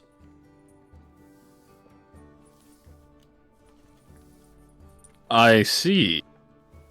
And you, I'm guessing this Kundrakar is the place that you think would be a good testing ground. I do. The fortress is no more than 200 years old at most, and it surely will not be as daunting a task as Mithril Hall. Much smaller, I imagine. Indeed. I see. And it sounds like it could have very powerful weapons inside, which could then be, if they're still around, be used in our quest for Mithril Hall. That is certainly a possibility. Even if these weapons are too hard for individuals to use, because I mean, do you know if these weapons that he built were things like swords, or were they massive siege weapons? What kinds of weapons was he building? I believe they were standard equipment, Okay. Like swords and axes, and things like that. Many of them have found their ways to the west, like I say. There are some, perhaps, even in the axe that use a weapon forged by Durgadin. Oh. I see. Well, getting some of these could be of great benefit. I see no reason why we shouldn't do this. Istria, what do you think? Well, if it's fallen recently, we may run into some resistance, but these sorts of places, if it was under siege, then there's a chance that we might even be able to find some sort of alternative entrance that the orcs used when they were sieging it. Yes. Somehow they got inside, so there must be a way in. It's unlikely to be the gates, Dagnall says. The gates were unbreachable. Most are in these places. Except Mithril Hall, I heard. Certainly, although I suspect not all hordes of orcs have access to a venerable dragon of considerable power. If they do, we're screwed! And against Old White Death, Mithril Hall still held a year and a half before the dragon could safely reach the gate. I see. Well, I think then that if they do, we are indeed screwed, he says. It's a fun fact that every 30 orcs come with one dragon. Yeah, it's on the encounter table. If you roll 30 orcs, one dragon appears. Yeah, so I think that we would be very much interested in this. And as you say, if we can't do this, then we can't do Mithril Hall. So there's no point in getting ahead of ourselves. I will tell some of the other folks that I've gathered that this could be the plan. Oh, snag at the moment. I know that the Kundrakar. Just make sure I'm saying that right. Yeah, Kundrakar. The Kundrakar lies in the Shadowlands and in the Fell Pass to the north of Mithril Hall. However, I do not know exactly where it is. And he goes over back to the corner of the study and pages through a couple of notebooks, it seems, and says, I was looking into this recently, and I had a contact, a man called Ulrich, who I was supposed to meet about a 10-day ago at the Goblet and Gems to speak about this. I was under the impression that Ulrich might know where Kundrakar was. Unfortunately, Ulrich never showed up. Now, I don't like being stood up.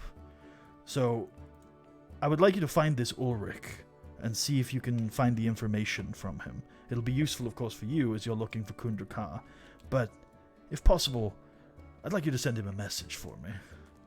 I don't like being stood up. What place were you supposed to meet with him at? The Goblet and Gems. Also, I know Ulrich. He's a caravaneer. He works for Griselda Coppertone, a friend of mine. You might be able to ask around at the Coppertone Tuileries to see if they have information on him. The silver gems? Wait, I messed it up again. Sorry, what are you asking after? The place. Sorry, the place they met. It was the tools and gems, the gems. The Goblet and Gems. Is this a bar? Yes, this is a bar. It's named after the magically illuminated sign of a goblet outside and the gems inside, which are the highly trained escorts. And the name of the friend that I should seek out? The friend that he works for is called Griselda Coppertone, but he's not asking you to speak to her directly, just to ask around the Coppertone Tuileries. Because he works on her caravans. Very good. You might ask after Valdrin at the Tuileries. I and what speak to him about such matters. Valdrin, thank you. What message would you like me to deliver? Just that Dagnall Silverbeard does not like it when people miss their appointments and is displeased. However you wish to deliver that message is up to you. Oh, Jesus. Can I roll insight? Yeah, sure. I guess I'm just... Oh, okay. I have no idea. Maybe. I don't know. Dagnall is this very affable personality. Have you had some wine this evening? Yeah, a little bit of wine. The wine is flowing. It's a good conversation. If there are any sinister undertones here, then Dagnall is clearly brushing them off with his affable personality. Because this Dagnall, he's a little ruthless. He's a businessman, but he's a good guy. I was like, am I supposed to beat him? Am I supposed to beat this man? I don't know, but well, I'll figure it out when I get there. Istria says, "Don't you worry, Master Dwarf. We are expert in subtlety." Oh yes, yes, and I sort of splash some wine because I'm getting a little bit toasty at this point, and I say, "Well, we will find this Ulrich. We will have a good stern word with him, and perhaps he can then tell us the location of Kundrakar or Kundrakar." Wait, Kundrakar? Kundrakar. Yeah. True, Kundrakar. Yes. Anything else we should know before we head out? I don't think so. Well, thank you so much. This is going to be of great help. We will be sure to come back and check in based on our conversation with Ulrich, and then we can prepare for this expedition to Kundrakar. Excellent. If you find that Ulrich is no longer with us, then perhaps we can look into where he was going on the caravan. Very good. I nod. And at this, I sort of stand up, before you leave, he goes over to his desk, he pulls out a small piece of parchment, writes on it, and then stamps it and gives it to you and says, "You come see me anytime. You shouldn't need to wait in future." Oh, thank you. And I will put this in my inventory. In fact, I'll add it. I don't know, what would I call it? Dagnall's Writ of Passage. Very good. And then at that, I take my leave. I nod, maybe take a roadie, and Do you have plastic cups for the road? No. I'll have a and- servant fetch some cloth for you to wrap it up in. Excellent. I take some food for the road, and then I The cloth head does out. have Dagnall's herald, family sigil on it. So, Jesus Christ! I'm just ruining it with greasy. I mean, no, it's clearly designed to just be like a household item and such. It's just, you might find a use for that in the future. Ah, yeah, that's nice. In case I need to frame forge him. something. Yeah. A frame him for murder. Yeah, leave it on the body of Ulrich until you kill it. It's like Dagnall it was sends him for gods. it was an extremely greasy. Man. Anyway, I head out. I take the slow passage out of this huge hall, and then I exit, getting colder with each step. Exit into the freezer. Oh, it's so cold outside. Actually, what time of year is it? What's the weather? I just had the same thought. What time of year would we be starting in? Let's randomize it, because dice is fun. Why don't you just roll me a d4? One is winter. It's the end of winter, though. Winter is just broke, so it's cold. That makes sense. Yeah, That's a good time to start, because it is. Because that'll mean I'll have plenty of time in the warmth. So that's good. And this is almost as far north as it gets, so the winters are harsh and difficult to travel in. Okay. So I exit into the cold from that warm hall, and I think Istria and I are going. I guess there's no reason to involve the others yet. Actually, what I'm going to do is, just in case the situation with this Ulrich requires it, I'm going to get some of my equipment, not necessarily all of it, but at least a weapon, and put on my armor, just in case things get weird with this guy. And I'm going to send, I don't think I'll necessarily need Istria for this. I'm going to have Istria brief the others on this possible new quest of ours, so that they're kind of She'll up to gather them date. all up. Yeah. Who do you tell her to gather? Just all three of them? Yeah, not Billy. I don't Not think Billy. we need Billy for this one. Well, I don't know. Trying to think. Anytime I feel like Billy has like a job that you take him away from when you take him, I assume like he is digging ditches when he's not in the party, right? So if he Yeah. misses a day of pay, it's gotta be. it's gotta be brutal. We don't necessarily need Billy yet. We'll leave Billy behind. All right, cool.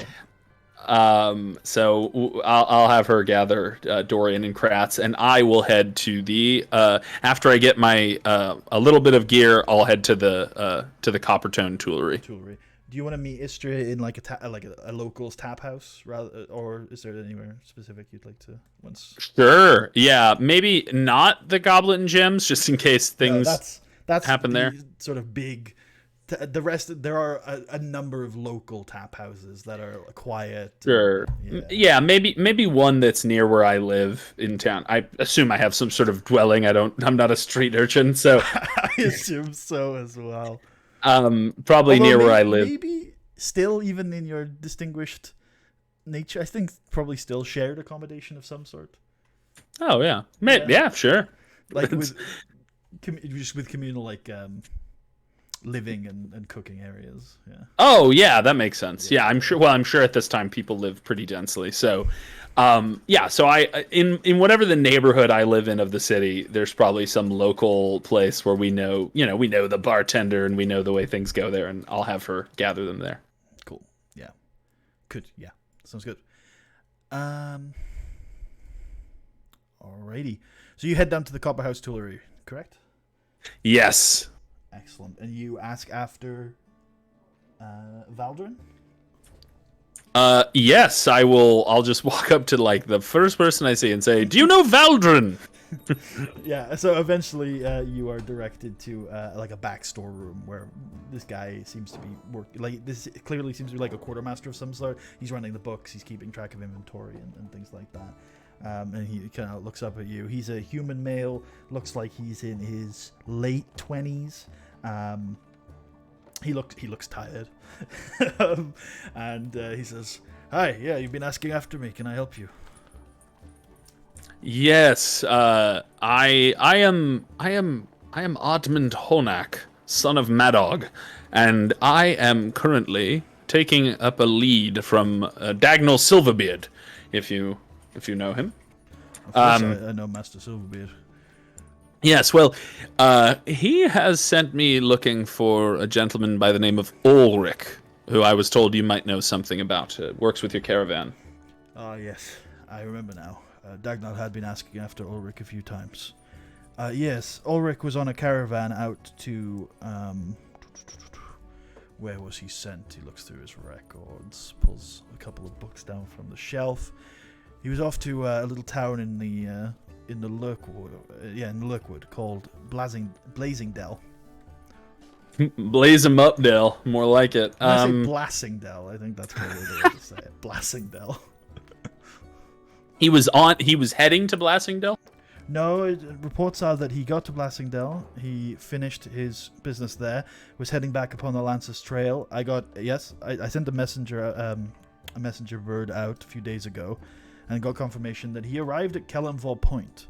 So he got out of the Lurkwood, but he hasn't arrived back at the city. We've not heard from him or any of the others. We haven't had time really to send anybody out. But if something happened to him in the caravan, it would be on the Kellamvor Trail between here and Kellamvor Point, and he sprawls out a small map of the local area for you in front of you and points to the Kellamvor Trail that he's talking about, maybe like a day's walk out of the city. And he says, but you can see on the map, which might be of interest to you, is that the Kellamvor Trail, the Lancers Trail that he's pointing to has been drawn onto this map. This is like an oldish map, and this trail seems to have been added to it after its creation. Yes. I look and I say, I see. And how long ago was this? How long has he been missing? I suppose it must be 5 days now. No, longer. I'm not too sure, I'm afraid. I guess he was due back about a 10-day ago. He was due back. How is it? I guess, like, I'm just logistically, I'm interested. How did they hear that he reached Blossingdale and reached Kellamvor Point? Are there other people that have come back since then and have reported this, or? He had mentioned, at least for the Kellamvor Point, that he had sent a messenger bird. Ah, oh yeah, they use birds. Nice. Yep. And sometimes they'll use some companies will probably use wizards to cast sending and things like that, but some companies might not. Depends on a bunch of different factors. Oh yeah, he says, obviously we'd very much like to see the recovery of the coin. If you're looking into this, well, it's my neck on the line a little bit. So if you can just get any solid information on what's happened to it, I can offer you 10 gold pieces out of my pocket. And if you are able to get the coin back, well, you can keep half of it. Very good.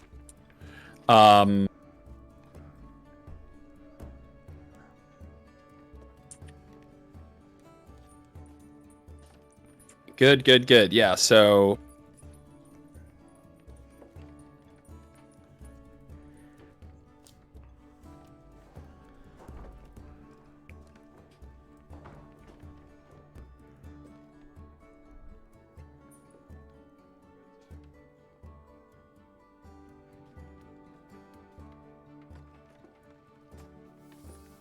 cool. And of course, I'm just like, if Admand was a less reputable gentleman, he might think, well, if I don't tell you that I found it, I can keep all the coin.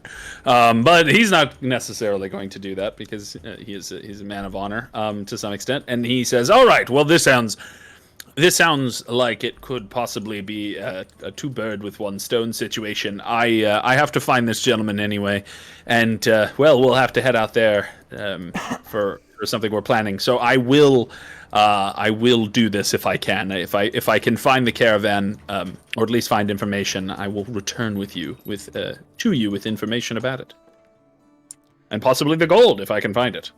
I appreciate that.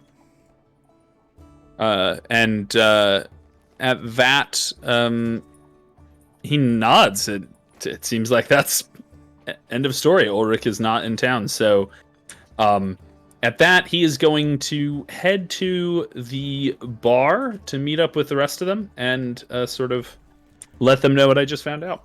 Yeah, I think by this time everyone will be gathered around. Maybe as you walk in, Istria, I've got that right?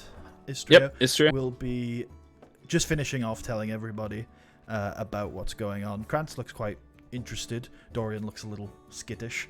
Yeah. Yes, I'm glad to know that Istria's briefed you. The newest piece of information is that I have found out that this person that we have been sent to find, Ulrich, who might know the location of Kundrakar, he is most likely dead, unfortunately. But if he is alive, he will be somewhere on the trail, on the Lancer's Trail, which we have to kind of go to anyway, so it kind of works out. If he is alive, he can give us more information on Kundrakar, and if he's not, we'll raw dog it. And that'll just be that. Any questions, gentlemen and my lady? So Dorian says, we're not going to go to Mithril Hall. We're going to go to a different dangerous dwarf hold that's even less likely to have any magic in it. Admand nods and thinks, oh yes, this does not seem like you would... he says, yes, unfortunately, and I understand your hesitation. Ultimately, it is of course your say whether you would like to come. I agree, it is less likely to have magic, but then again, who knows?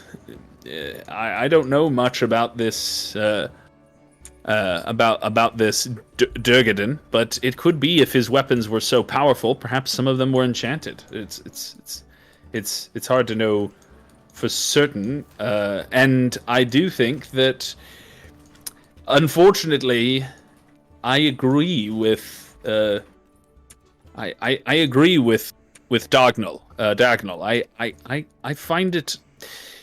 I find it unlikely that if we couldn't succeed at this, that we could ever succeed at Mithril Hall. So I agree with him that there is some necessity to make sure that we're up to the challenge of Mithril Hall. So, Dorian, if you're not up to it, then we can find a fourth to replace you. But I will say, don't you think you could use some experience in dungeons and dangerous places? Roll me a persuasion check. Okay.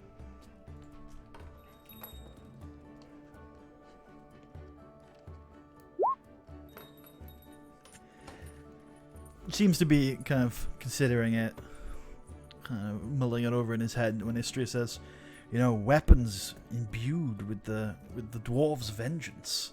Sounds like there's something magical about that to me. Hate can be a magic of its own. Dorian gives you a bit of side eye and says, yes, but those are the tomes I was told not to read at school. But I suppose I'm not at school anymore. I suppose you're right. Any experience is good experience. If we're going to be delving into Mithril Hall, I shouldn't do it blind. And, I mean, I don't know much about the orcs that attacked it, but they had to have gotten in somehow. Perhaps they had shamans and folks among them that knew magic, and perhaps we could find their corpses and steal it from them, or find their living bodies and beat it out of them. I'm not sure, but it's a possibility. You sound like just like one of my tutors. We can learn something from the orcs' magic. I don't know about that, but I'll trust you for now. Oh, well, I don't know anything about it either, but we'll see. We shall see. Yes. So with that, and I say, Kratz, you're into it. There's lots of wild game up in those mountains. It'll be a valuable journey, even if we don't get anything out of it. Ah, God, I love your spirit. Yes, let's do it. And I guess I've never really thought about this. I mean, we've talked about the fact, I've talked probably before this about the fact that there's probably going to be orcs in these places, like in Mithril Hall. How does Kratz feel about the possibility of like us fighting other orcs and that sort of thing? Is he like, he doesn't have a problem with it, or does he think? Has he said anything about that? My instinct is that Kratz sees orcs much like everybody in Mirabel does. I think that because he grew up in the city, right? As an orphan for most of Grew up in the city. He knew his dad when he was his orc dad when he was very young, because I put that in because he had to learn Orcish from someone. But but his dad probably ran off or maybe got caught up in something or whatever and was an orphan from a very young age. I think maybe he doesn't see orcs as monsters. I think that's probably a difference that some people in Mirabel will. So, you know, he would like it if some level of, you know, empathy is had towards them. But he ultimately understands that a large portion of orcs that you'll find out there are combatants and warriors, and he's fine to defend himself and his friends. Yeah, so I think he's probably like, if we ever come upon orcs that could be reasoned with, he would want us to reason with them, but if not, he's at least I don't try. think he would be too hardline on that or anything. I think he'd just see them like humans that attack you, right? They're just, you know, they're enemies. They're enemies, but they're not meaningless. They're not like monsters, they're not vermin to be clear to with. Unlike goblins, who he would see. Unlike goblins, yeah. He's like, by the way, if we see any goblins, I'm gonna kill them on sight. No, that's not true. But he would have no problem with like, oh yeah, here's a goblin camp, just go wipe them out. He's like, oh good, now the surrounding area is safer now. No, I'm kind of curious because you said in your world you're thinking that orcs might be a kind of goblinoid. So what's the relationship? That's pretty firm. Yeah, at least I think it changed over the years, but in early Forgotten Realms sources, orcs were part of the goblinoid family, and I've maintained that in my setting. Makes sense. I mean, because like in Tolkien, goblins are just cave orcs basically. They're just shorter orcs.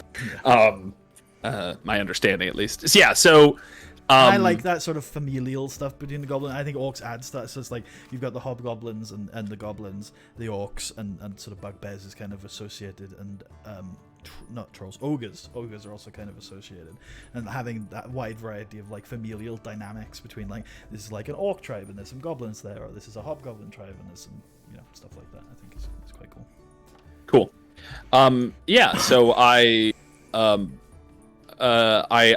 sort of nod to all of them and I say, well, very good. I'm going to deliver the information I know back to Dagnall quickly, and then we could either head out today if there's enough light left, or we could get one last day of rest and head out tomorrow. It just depends on when we get back, but does that sound good to all of you? They all nod. All right, just stay here, I guess. Keep drinking, and I'll be back. And I head to Silverbeard Hall. Excellent. Yeah, do you want to place that exactly? Because I don't think you have a ton so we can just say that you pass it on. Basically, right? Yeah, pass it on. Let him know that we're gonna head out and try to find him, and hope that if he is dead, hope that he has a convenient letter in his pocket that says the exact location of Kundrakar. But that if he is alive, we'll try to get information from him. Perhaps I'll tell him that I don't think he stood you up. I think he has gotten held up. So maybe that reassures him that he's still respected in the community. He gives you the impression that there are no excuses. If you set damn, you keep that date. You set a date with me. You shouldn't have headed off into wild lands where you could die, you fool. No, I mean, it's fine with you heading off. Just get back safely. Be a man. Yeah. So, and also, I don't know if this would be useful. Is it possible to get a map of the region from Dagnall that he could like lend us or give us? Yeah, that can be arranged a little bit more. I'm going to do this. I'm going to maybe get you a better one, or at least a cleaner one later. But I will just take a quick screenshot of this for you to work with for now. Cool. Okay, I sent that via Discord. And you can, yeah, I'll maybe get you something a little cleaner, but that's a rough map of the region. Cool. What are all those X's? Are those armies? They were armies. This is not. Okay. Yeah. Not up to date. That was during the war. That's cool. Yeah. Okay. So Oh wait, is it Lurk with an L? Lurkwood? I've been calling it Mirkwood. It is liquid, yeah. Okay. I was like, it's so weird. They named it after the forest from Lord of the Rings. Okay. I'm just gonna have to search all replace with when my document. Yes. Okay. So, um, yeah. Okay. So Lurkwood, and it looks like. I mean, I'm trying to see where like. Oh, the fell. I see the fell pass. And then is the path just sort of generally like would it be on the map that I have, but it's not necessarily on this map? I think,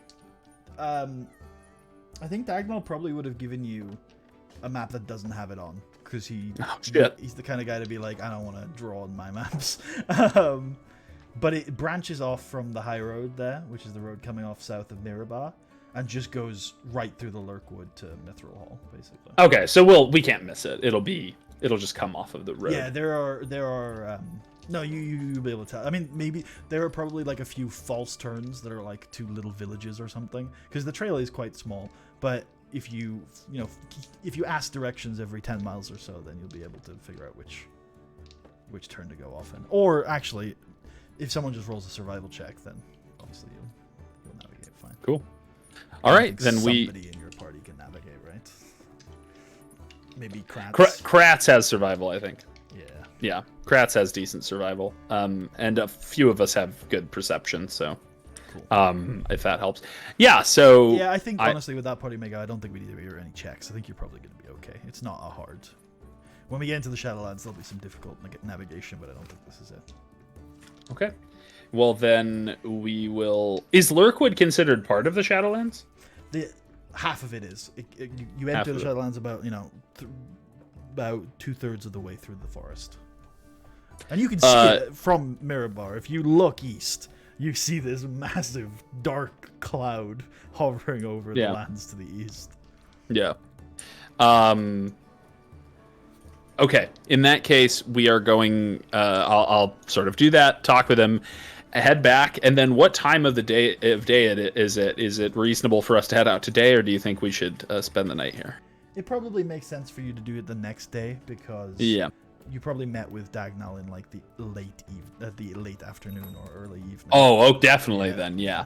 So in that case, I think I go back to the bar. We celebrate our new quest. Maybe have one night of moderate to heavy drinking.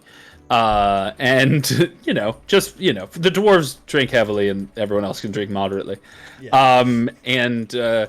And then at the perhaps Kratz and I have the occasional drinking competition, since orcs probably can hold their liquor pretty well too, and half orcs maybe.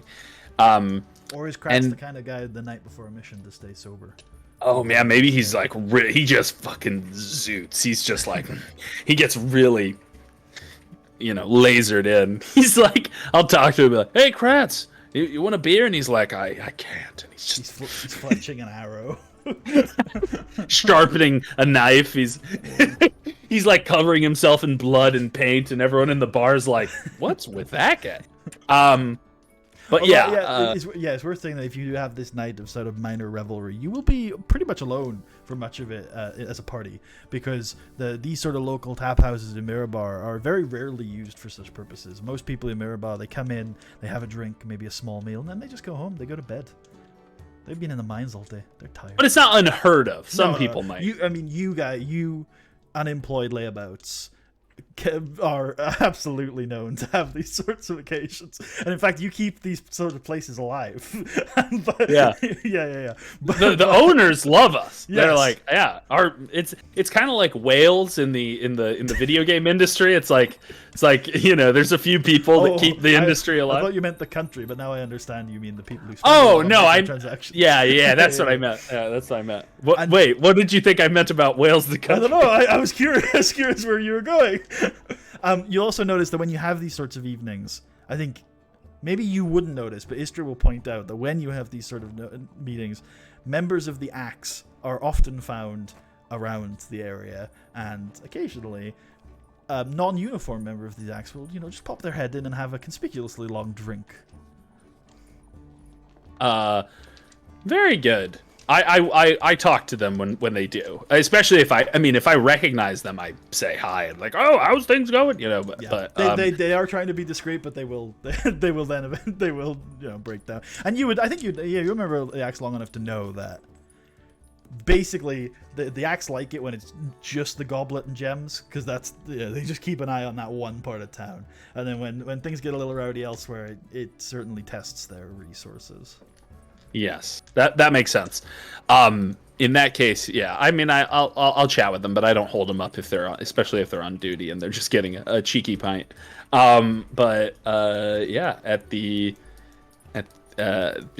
have a good time. We probably go to bed at a reasonable time, like 10 or 11. Don't want to stay up till 4 in the morning or something. And then bar away, yeah. Yes, we're gonna have a wild one tonight. I'm up till 10. That's kind of my life now. It's like a wild one for me. Is like, it's like if I'm going to drink with people, we rarely stay out past 11 or midnight these days. It's like I still I struggle with my sleep, so I'm up all hours. But yeah, not escapades. Not running around. I have noticed that recently when you've been messaging me, because occasionally I'll be like, wait, it's 5 hours ahead there. What is he doing up at 4 in the morning? But yeah, so I am going to go to bed, and in the morning we will head out. Alrighty, cool. I think it's gonna take about 2 days to get to the edge of the wood. But I'm going to make a few encounter rolls. This is quite a safe territory, so I'm not expecting anything to come up. Yeah. Cool. And again, I think we'll track resources when traveling a little bit more when we're into the meat of this, but I think for this we can just sort of fast forward through the journey. Okay, sounds good. Yeah, okay. Until you arrive.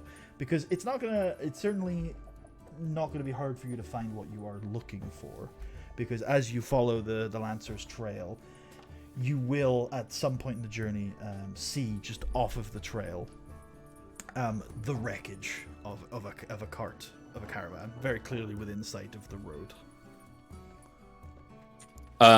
Yeah, I sort of tell everyone to be ready for anything. I probably myself get prepared, get a weapon and shield out, and I start approaching the caravan cautiously.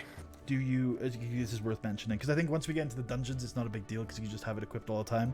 But just so you know, for travel, I tend to realize you don't have the shield equipped while you're walking around. So I assume you. No, I wouldn't. Yeah, I don't. I probably wouldn't even have my weapon out traveling. That would be cumbersome. So here's something interesting that I realized. This is a moment to talk about encumbrance. Yes. So it's not it's in the game. It's just the variant encumbrance rule. Oh, there is one modification. I nerfed the speed penalties. So in the DMG, normal encumbered is -10 and heavily encumbered is -20. I nerfed them to -5, -10. Oh wow, that's good. Well, so what's crazy is I didn't think I was actually gonna have to be encumbered, but the chainmail weighs 55 pounds, and even with my strength of 17, that means that takes up 2/3 basically of my inventory space. And then there are things that weigh a lot that I didn't think would, like bedrolls weigh 7. Anyway, but so what I've decided is I thought about this and I thought, okay, I could just travel extremely lean, or I thought about what real people in the real world would probably do. I think about what I've done in the past when I've had a big backpack with lots of things on and have probably been encumbered and had a -5 speed penalty in real life. And the fact is, you carry the backpack when you're traveling, but you don't have it on when you're like doing things. And so I imagine what will probably be happening in the dungeons and a lot of these things is when I know something's about to happen, I probably take off the backpack, put it somewhere where I know it is, and get into business. And I think that's something I'm going to be experimenting with, which I've never done in these games before because I don't normally have to. But because of this rule, I kind of like it that I have to think about how I would in the real world with real backpacks, which if you've ever carried the backpack thing is something actually ever since this rule's been introduced that almost all of my parties, if they're like carrying a lot of, like if they're heavy equipped characters, they've all done something like this. So yeah, it's interesting to see you develop the same thing. Like you said, if you've got time to prepare before a combat, absolutely. Just so you know, if you get surprised or combat starts, it's a free object interaction to unequip and drop it. Did you say it's a free action to unequip and drop a backpack? Free object interaction. Free object interaction. Cool. Right. So if you, so for example, this one of these decisions that will lead to is if you start combat surprised, you have to choose whether you want to drop the backpack or pull out a weapon. But and then on the second round, you could then drop the backpack if you pulled out the weapon on the first one. Yeah, nice. As long as you still had one hand free. If you pulled out, if you somehow had a shield equipped and you pull it, you need one free hand to do the backpack thing. Sure. Yeah. I mean, I imagine you could also use your action on that first turn. You could use your free object interaction to drop the backpack, use your action to pull out a weapon. The way I'm thinking it's probably going to work in dungeons is we're going to try to establish like a safe room that we can keep our backpacks in and slowly explore the area and then maybe move them to another area and kind of, but we'll get to it when we get there. You also get away with a lot more in dungeon. Like, I'm happy for you to have your shield equipped almost all the time in a dungeon. We might even, I haven't quite decided on this yet, but we might even in the big, if we get to Mithril Hall, which is a big dungeon, we might even run the whole thing in initiative, because that's something that some of the old school dungeon crawls would do. So, yeah. I've never done that. That's awesome. Yeah. That could be awesome. It either will be awesome or awful. I'm not really sure. slow. We'll find out. I'm worried about the pacing, but in terms of the way like some stuff gets adjudicated, it's a lot easier. Like some things with traps or surprise or opening doors, things like that. Yeah. Anyway. Okay, so I put down my backpack and I get my equipment ready and I approach the caravan. Excellent. So the caravan is a small cart. It seems to be a cart that's pulled by a beast of some sort, but the beast is nowhere to be seen.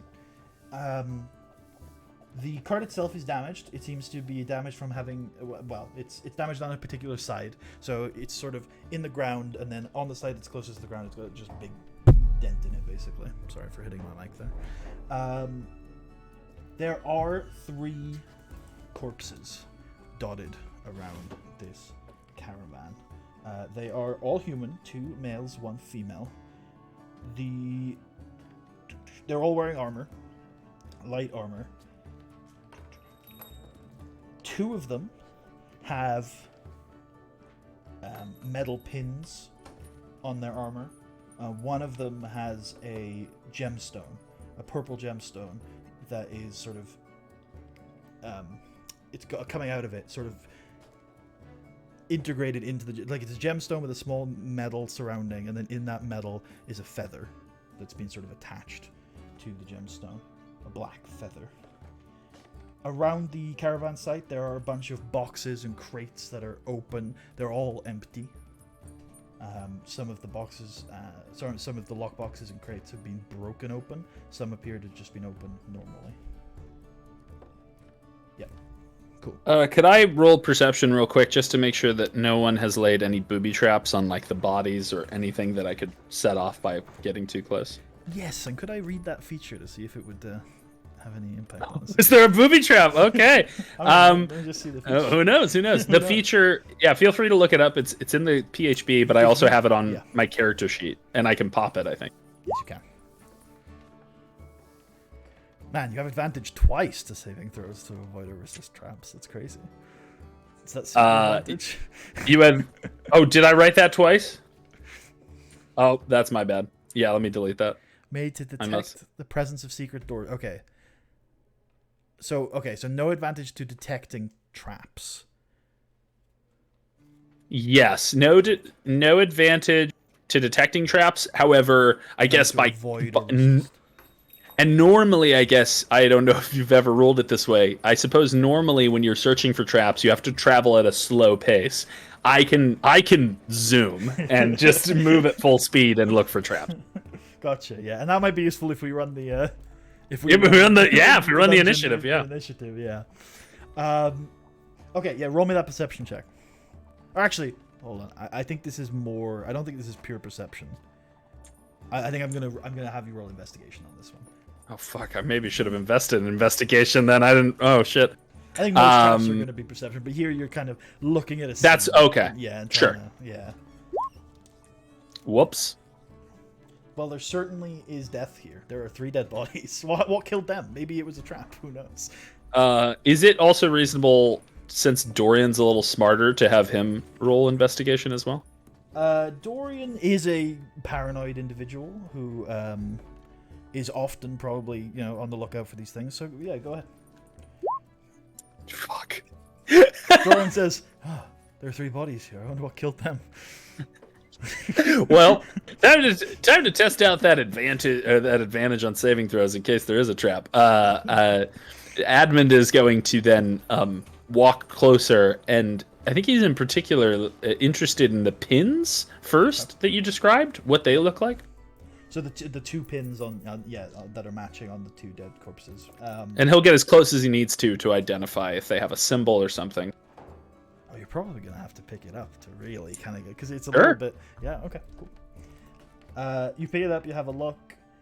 It is, as a Mirabar local, a symbol that you recognize. It is the insignia of the Thunder Sar Company, and that is a very, very profitable mercenary company in Mirabar. The head of House Thundersar usually sits on the Council of Sparkling Stones. It's a human family, not a dwarven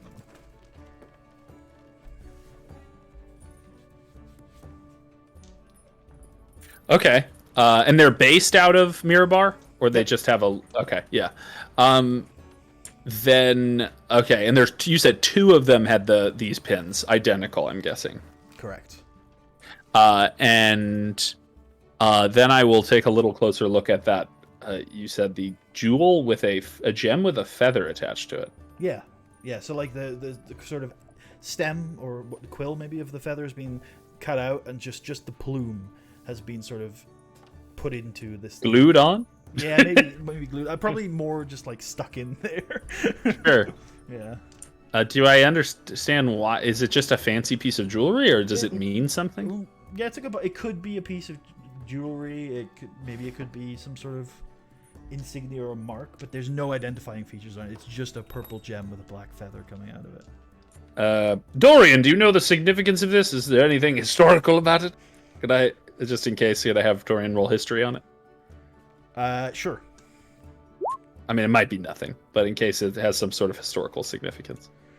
He seems really hesitant. He looks and you can see there's a sort of a light bulb behind his eyes, and he's thought of something, but he's very hesitant to say it.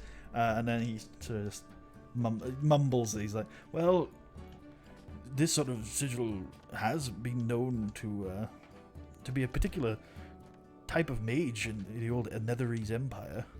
The sort of thing used to signify maybe an illusionist, maybe, but this person does not look like a wizard to me." Dorian, magic's already coming up all the time. Well, they look Netherese, so maybe it's just a coincidence.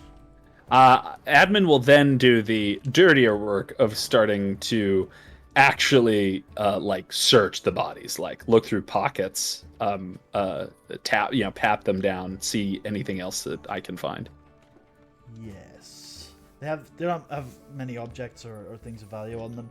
They have mundane daggers and short swords, but they also do have a little bit of loose coin. Loose coin? What are we talking about? 10 silver pieces between the 3 bodies. Okay. Actually, what I think I'm going to do... The weight of coins usually isn't very important unless it gets to big amounts, right? It's like... Well, it's £1 per 50 coins, so it stacks up fairly quickly. Yeah. Okay. Well, what I'll do is I will add it to my inventory, and then I'm also going to track the coin we find on an Excel sheet so that I can start dividing it up. So you said 8 silver? 10 silver. 10? All right. Sounds even better when you thought it was 8.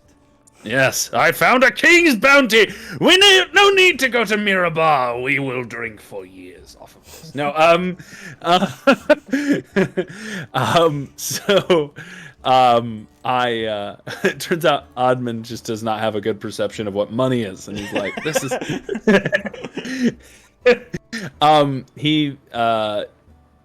no papers, no anything like that, I'm guessing, Nope. and they're all humans. Yep, all 3 humans. The 2 that had the matching insignias, one's a male, one's a female. The one with the purple gemstone is a male. Was I given any description of Ulrich? I didn't really think to ask what he physically looked like, but I don't know. You were not. You were not. I was not. I am then going to look through the crates and stuff you said was open and just the wreckage. Yeah, so go on, roll me a perception check.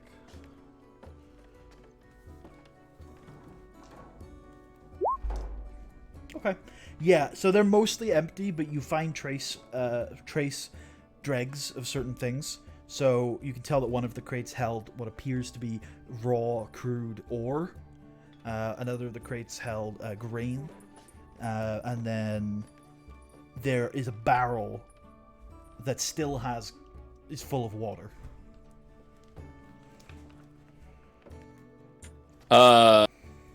Interesting. Okay. And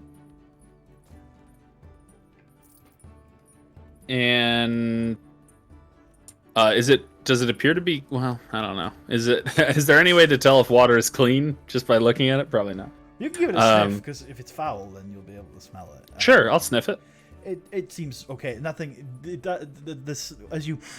Nothing immediately disgusts you. Like it's not. It's clearly not foul, but Okay.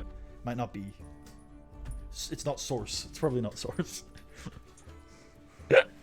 I guess if we're not desperate for water, we don't need to use it. And then I would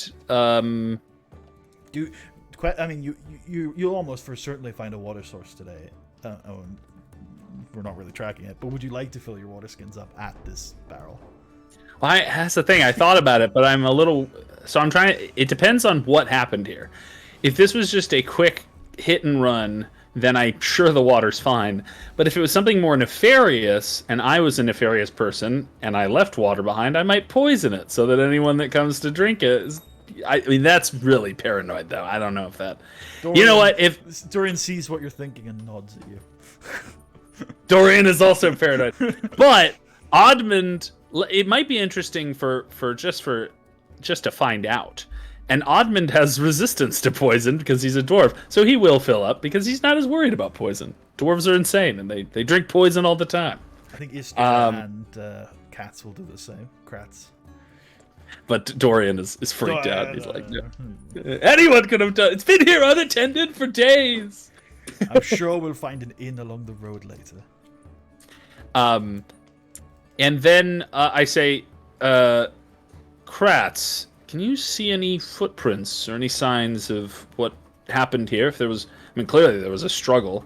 And while Kratz is doing that, I just realized, I don't think any of us have medicine, which is probably a glaring oversight. And in fact, someone to hire after you get the investment. Someone to hire. Yeah, and we don't even really have any healing, so maybe the first step after this is to get a cleric of some sort. But I often find games can be more exciting if you don't have any healing, because it's a little more, a little scarier. But I think, I don't know, is there any way I could just see how they died? I don't know if you said that already. Does it seem like they've been stabbed, crushed? Go ahead and roll me a medicine check, but don't worry too much about the result, because there are some obvious things. And then Kratz can roll me a survival check, because you wanted him to search for tracks, right? Yes. Yeah. Oh, wait, sorry. He's on advantage, but you can take the 4, I guess. Yeah. Oof. Interesting. Well, I'm going to describe the medicine check. Kratz clearly is incredible. Is distracted by something. Something's getting in the way of him today, and I want to have a think about what that might be. But for the medicine check, yeah, you look over the bodies as you kind of have a deeper look. There are some obvious things. So one of the people was there's clearly a mark that they were stabbed in the neck by some sort of dagger or short sword. There is, as you look over them, there are some. I'm just gonna check to make sure I've got the right type of ammunition for this, because there is some ammunition left in some of the bodies. Yeah, and it would be crossbow bolts left in the bodies. There was clearly a struggle here.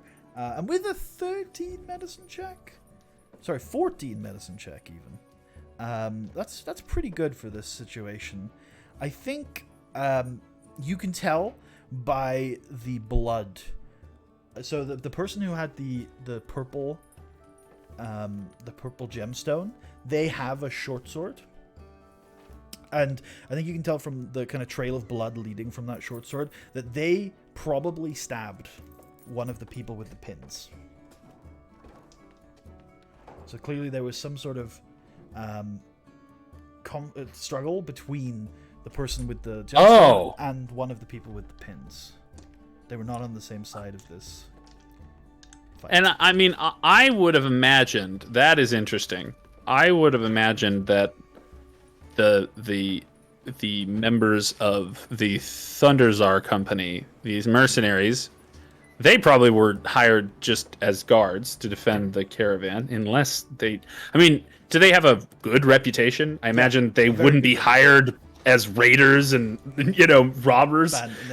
No, they have a sterling reputation in Mirabar. They're one of the major trading companies. One of their patriarch or matriarch tends to sit on the council. However, sometimes, some very more rarely than some other cities, but sometimes the movers and shakers in Mirabar do things under the cover of darkness. There are rumors about some of the shady dealings, especially, and here's the big part, especially outside of the city walls. Inside of the city walls, they tend to have their T's crossed and their I's dotted, but some of the investments that some of the rich people in Mirabar get up to outside of the city walls, there are rumors of them being nefarious, but still the Thunderzars have a fairly good reputation for being honorable mercenaries. Yeah, so I'm just gonna give them the benefit of the doubt and assume that they were guarding the caravan, and that means that this third fellow probably isn't Ulrich, because Ulrich would have been working with the caravan, which means that Ulrich either ran or has been captured. And I say, Kratz, have you found the tracks? Surely you have, since you're such a good huntsman. Do you have any ideas for what is occupying Kratz's mind at this point?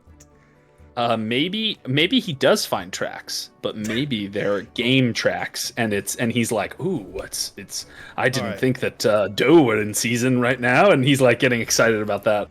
I've got an idea. He says, yes, I think I found out there was a horse pulling this caravan, and I found the hoof prints, and he points back basically the direction you came. They went that way. He looks at you, and as you seem to give no real reaction, he says, "Boss, this horse might still be alive." Kratz, don't you think it might just be the tracks of many horses that travel along this road daily? He looks embarrassed. No, I'm sure this was the one pulling the caravan, boss, and if it's still alive, it's a valuable asset. Were there dead horses? There's no dead horses? No dead horses. No Joshua Graham. Joshua Graham. No sorrows. No sorrows. No white legs. Oh, thank God. This looks like a classic white leg attack. Suddenly, Tommy gun wielding tribals come out of the woods. I hope chainmail protects against 45 caliber bullets. So yes, I think that with that, I mean, it seems like, all right. I mean, we pretty much looked over everything you described. There's bodies. There's the wreckage. We didn't find anything. We don't have tracks. Where are we on the? Are we on the main road right now, or the path that goes to on the what was it? The Lancer's Trail. Lancer's Trail. Are we on the Lancer's Trail You're right on now? the Lancer's Trail. You're actually really far on the Lancer's Trail. Like, you're right at the edge of the woods. You can see the woods and the little checkpoint. Probably an hour's walk down the hill. And their fortress is at the edge of the woods, correct? No, they've got a little checkpoint with some palisade walls, but the fort, the Lurk Watch, that's really deep. That's right on the edge of the Shadowlands, in the forest. Oh. Yeah.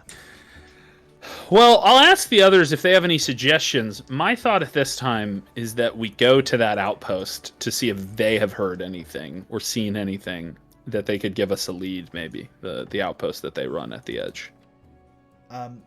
Istri says that she thinks that's a good idea. She also suggests maybe taking that gemstone back to Mirabar and see. And getting it identified by and someone more competent than Dorian. No. I don't say that. Dorian rolled really highly, so I think you might be right. But of course, my character doesn't know that. So I think also, he might have a lot of he has knowledge, but it does seem quite of a stretch to think that it is the same thing. Yes. Yes. So, in other words, he's like, well, it looks like that, but there's no way to know that it's. Yeah. I will then the curse take of intelligence. Really, you could see a banana and have so much lore about it, but yeah. I will take the pins, and I think sort of just to report that these two are dead. Like, I think I'm taking the pins as a way to let the mercenary company know that they lost two guys. Yeah. And then I will take the gem and the feather, and put them safely away in my backpack. And then we will get geared back up, put our weapons away, and start heading towards the outpost. Okay, cool. Yeah.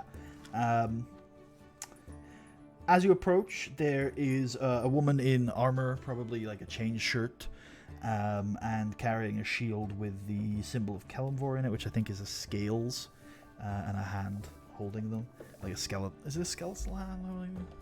It's kind of sinister, but it might be. I mean, it is the god of death. I don't know if there's any way to make it. It's like we have. You remember that skizz? We have skulls on our helmets. Are we the bad? We the bad? Yeah, I think it is. Well, we'll just go with a scale with a hand holding a set of scales for this one on the shield. And she calls out. She says, "Hail, travelers! State your business. You come from Mirabar?" Indeed. I am Admand Honak, son of Madog of Mirabar. These are my compatriots. We are taking advisement from Master Dagnall Silverbeard of Mirabar, if you know of his reputation. We are in this region looking after after an issue with one Ulrich, who worked for the maybe still works for the Coppertone Toolery. It seems that their caravan has been attacked. We found its refuge a few miles back on the trail. Ah, yes, is that their caravan? I've noticed the wreckage. I suppose we can't know for certain, but it seems at least possible. Their caravan never reported back to Mirabar, and it has been missing for a few days. Well, it's a shame. These roads are generally safe, but unfortunately, the amount of effort that it takes to patrol the forest, we don't get to patrol much out here. We assumed it would be safer out here, but I suppose cruel irony has struck. Yes, damn them all. But I'm wondering if you have heard anything or know of anyone. Have you seen anyone coming through recently?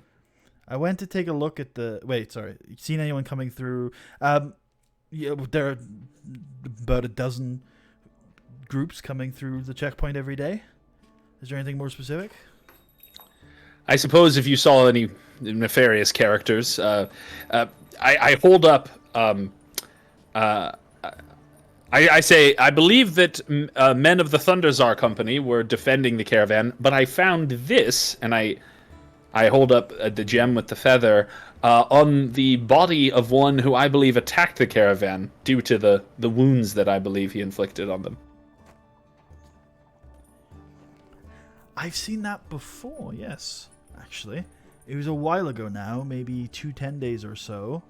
But there were a group, maybe 4 or 5 of them, wearing those on their armor. They were bringing goods out of the forest, set for Mirabar. Interesting. Their leader, the one who spoke for them, he called himself Carlin.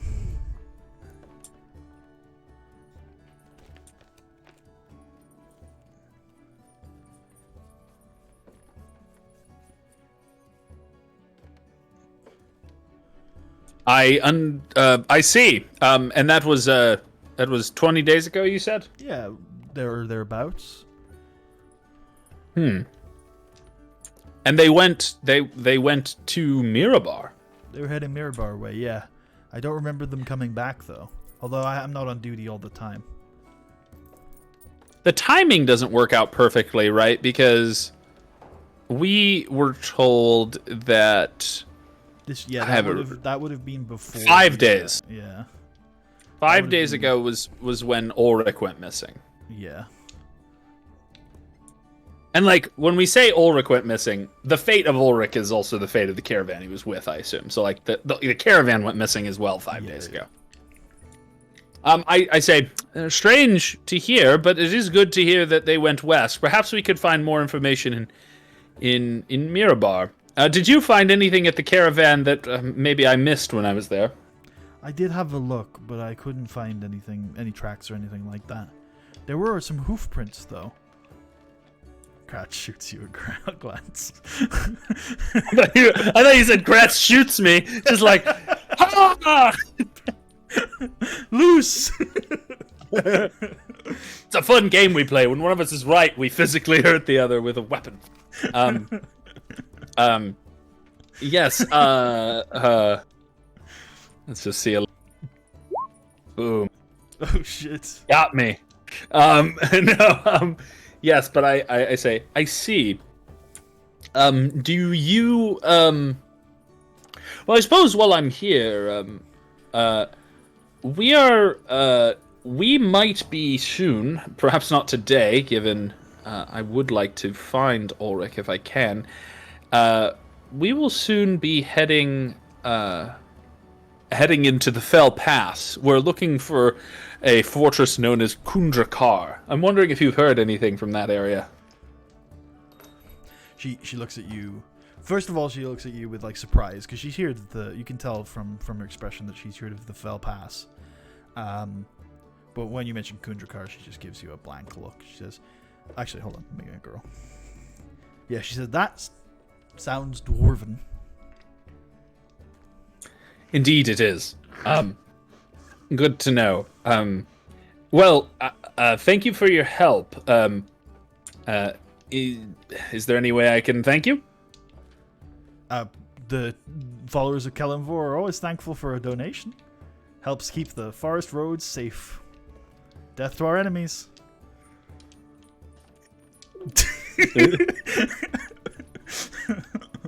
All right. I give her 5 silver as a donation to the church. Thank you. We'll put this to good use. In the name of Father Belmont.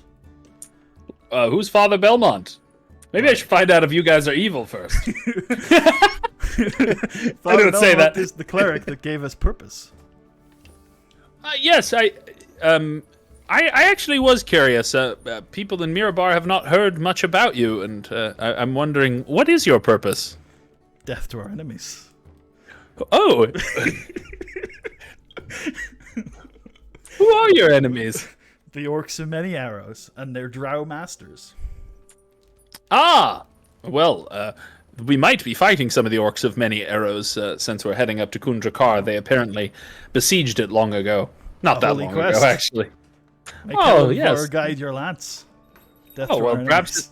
Perhaps after the donation, Kellenvor will see fit to give me some blessings. And so you guys just go out and like raid the Orc lands, or what do you do? At the start, it was like that when we had to wrestle back the forest. But now that we're in control, it's more defensive work. That's why we built Lurkwatch. I see. Well, cool. I mean, sounds like you guys are doing a lot of good work for the people of Mirabar then. Well, it was a lot better when there was more trade between Mirabar and Mithril Hall. But there are still villages out in the mountainsides. And the Lord's Alliance subsidy scheme is still keeping caravans coming out this way. The Lord's Alliance subsidy scheme? Only in Putty's game were there things like this. I'm not even gonna ask. I'm gonna take that as a compliment. No, it is a compliment. Well, you can take it either way, but it is a compliment. I like how you answered, yeah, you can take it as a compliment. And you thought, well, you could take it anyway.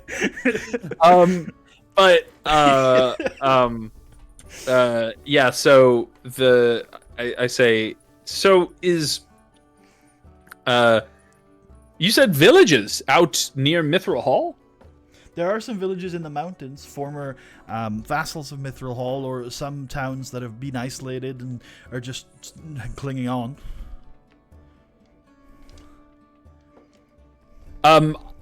Would any of these surviving villages happen to be Settlestone or Riverroot? Rivermoot, I think, is what you're looking at. Oh, Rivermoot.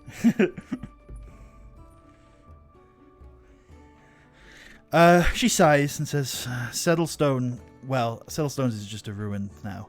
I never saw it when it was a full settlement, or when it was a full village. But it used to be the entryway to Mithril Hall. Even before we got here, though, it was already destroyed. The dwarves had retreated into the mountain by the time we arrived.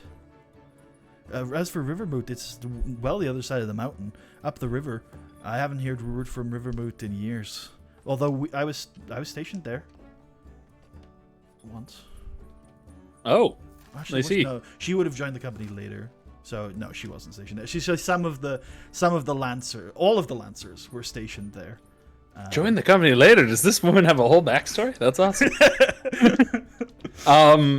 Okay, well, good to know. Perhaps I can hear more about it sometime. Well, thank you so much for your aid. If I have to return, what was your name? Good question. Jimothy? It wasn't Jimothy. That's my sister. My father's Jimothy. Call me Jimothea. I am Ranla.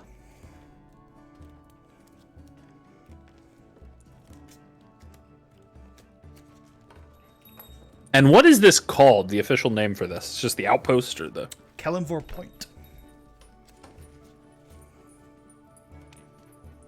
That's right. Okay, cool. Thank you, Ranla. As I said, I was Admand, and, well, don't be surprised if you see us again in the next few days. We will take our leave for now. Cool. Unless the others in the group disagree, I think our best course of action, given that we heard they were heading actually back west to Mirabar, is to go back to Mirabar and ask around and see. I mean, it could be that actually Ulrich is back in Mirabar, being held captive by these people in a basement or something. So we'll head back to Mirabar. The old basement. Okay. That's fine. I'm just going to make a few quick return checks. But again, aside from whatever happened to that caravan, this is a pretty safe road. Alright, cool. Cruel irony does not strike you this day. You arrive back at Mirabar. Where are you headed? I think we first head... I don't know if you want to roleplay this, because he might not know anything. But we'll first just report into Dagnall. Yep. And let him know that... Is this the same day? Did we get... we didn't make it No, much? this is 4 days later. This is a while. 4 days later, Yeah. okay. I know we're going a bit fast, but yeah, some days are going by. Yeah. I report to Dagnall, let him know what we found out so far, and just in case, I ask him if he recognizes the symbol. He thanks you for checking in. He says he doesn't recognize the gemstone. Do you show him or mention the Thundersars? Yep. I would tell him that I believe Thundersars were guarding the caravan because I found 2 of them dead. Yeah, he concurs with your. He tells you keep your mind open as you go on, but he concurs. He thinks they were probably guarding the caravan. Coppertone is known to hire mercenaries from the Thundersars. I'm then going to return after that to the Coppertone Jewelry and probably specifically Valdrin. And I say, Valdrin, I have bad news. I think I found the caravan. Was your caravan hiring out Thunderzar men to guard it? He says, hold on a moment, and he looks through the logs. He says, yes, that caravan did have a company of about 6 Thunderzars working on it. 6? That's right. I found 2 dead men of the Thunderzar company, and I hold out the 2 pins, and I put them back, and I say, but I did not find 6. I also found all of the gear looted, save for a barrel of water. Were you carrying ore in the shipment? Yes, most likely. I also found this. On the body of a man I believe attacked the caravan, but died in the process, and I hold out the gem with the feather. I'm afraid I don't recognize it, but that's good to know. I'll put it into the logs as something to be wary of. You're right that it's not good news, but it's useful news, and I only asked you for solid information, so... And he hands over 10 gold. Ha ha! Excellent. You didn't find the money? Coin? I did not find any coin or ore. As I said, the only thing they left was water, which I drank and is not poisonous, I believe, unless it's a very slow-acting poison. That's good. um, he says, no, well, if you only found 2 of the mercenaries, then it's likely that they took the coin and whatever they could carry off somewhere else. Maybe they took the Thundersars as prisoner, or maybe the Thundersars survived and pursued. In case it's helpful, could you give me a physical description of Ulrich, just vaguely, so if I do find him, I know I've found him? Yeah, he's a meek man. Jet black hair, brown eyes. He has a little scar on his jaw right here. Thank you. And a human, right? Yeah. Good. Well, I think, unless you disagree... Ulrich is actually a half-elf. Oh! Yeah. Oh! That's useful information. That's massively useful, yes. Yeah. I just imagine I find a half-elf with a little scar on his jaw, brown eyes, jet black hair, meek, and I'm like, it's not a human. Just kill him. Wait, I know the location! Duh! Death to our enemies. It's a simpler worldview. If you're not with us, you're against us, and you are not currently with us. Yeah, so I say, unless you disagree, unless you disagree, I think I would be taking these pins back to the Thunderzar company to let them know about their men.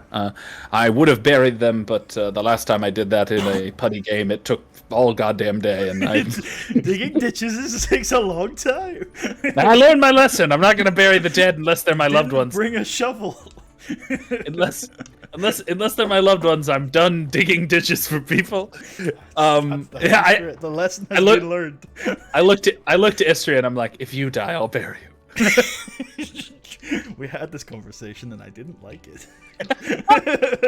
She's like, why do you bring this up so much? Why whenever we're together do you constantly think of me dying?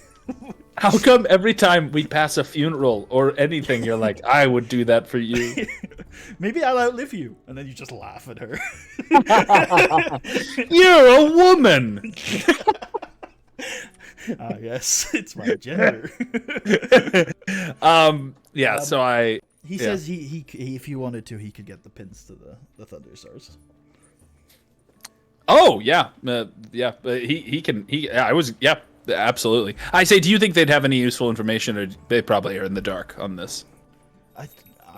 You could try. I imagine they'll know about as much as I do, which is how many were sent and when.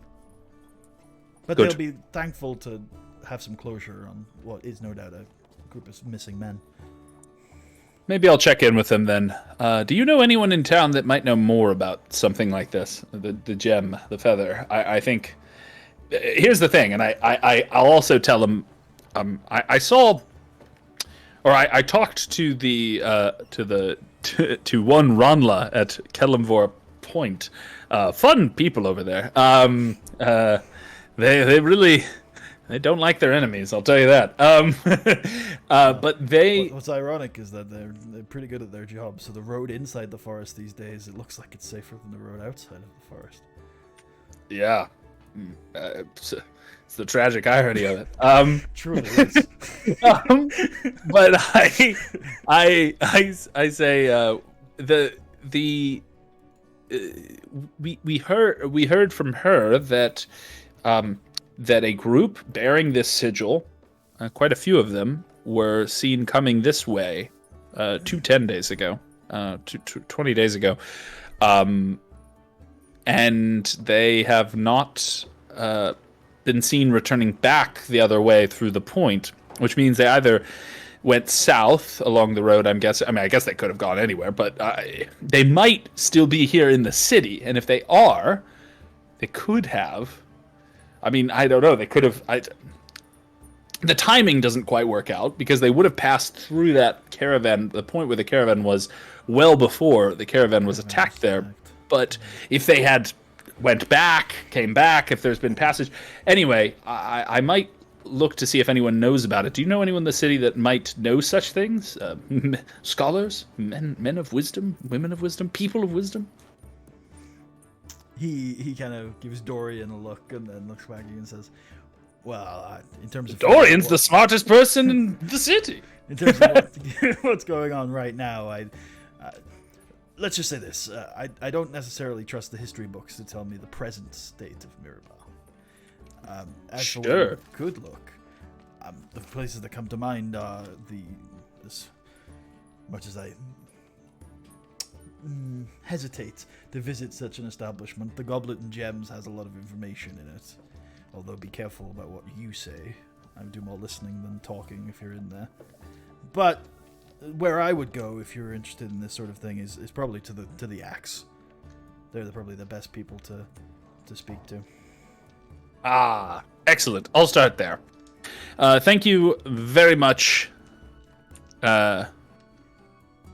Valdrin. It is good to speak to you again. Thank you for your payment. And if I do find out where that gold is, I will, of course, keep the other end of our bargain. But until we meet again. He nods at you.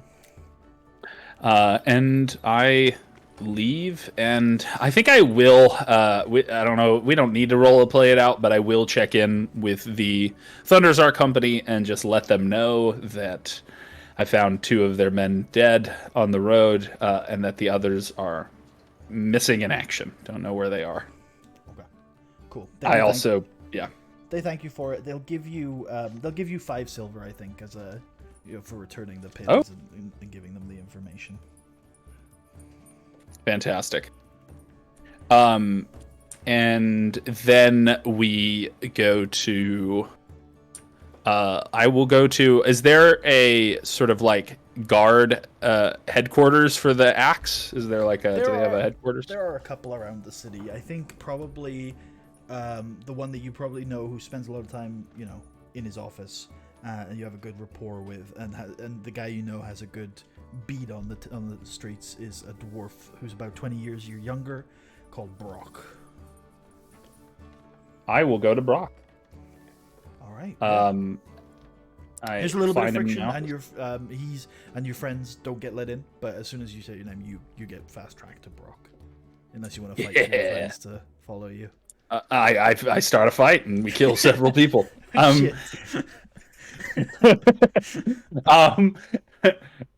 This campaign has just changed. War has changed. No, I don't need the others to come in. I'll just have them wait in the waiting room where they have the shitty coffee, and I'll go to Brock's office and sort of, if there's an open door, I kind of cheekily knock on the door. I'm like, Brock, it's good to see you. Admand, welcome.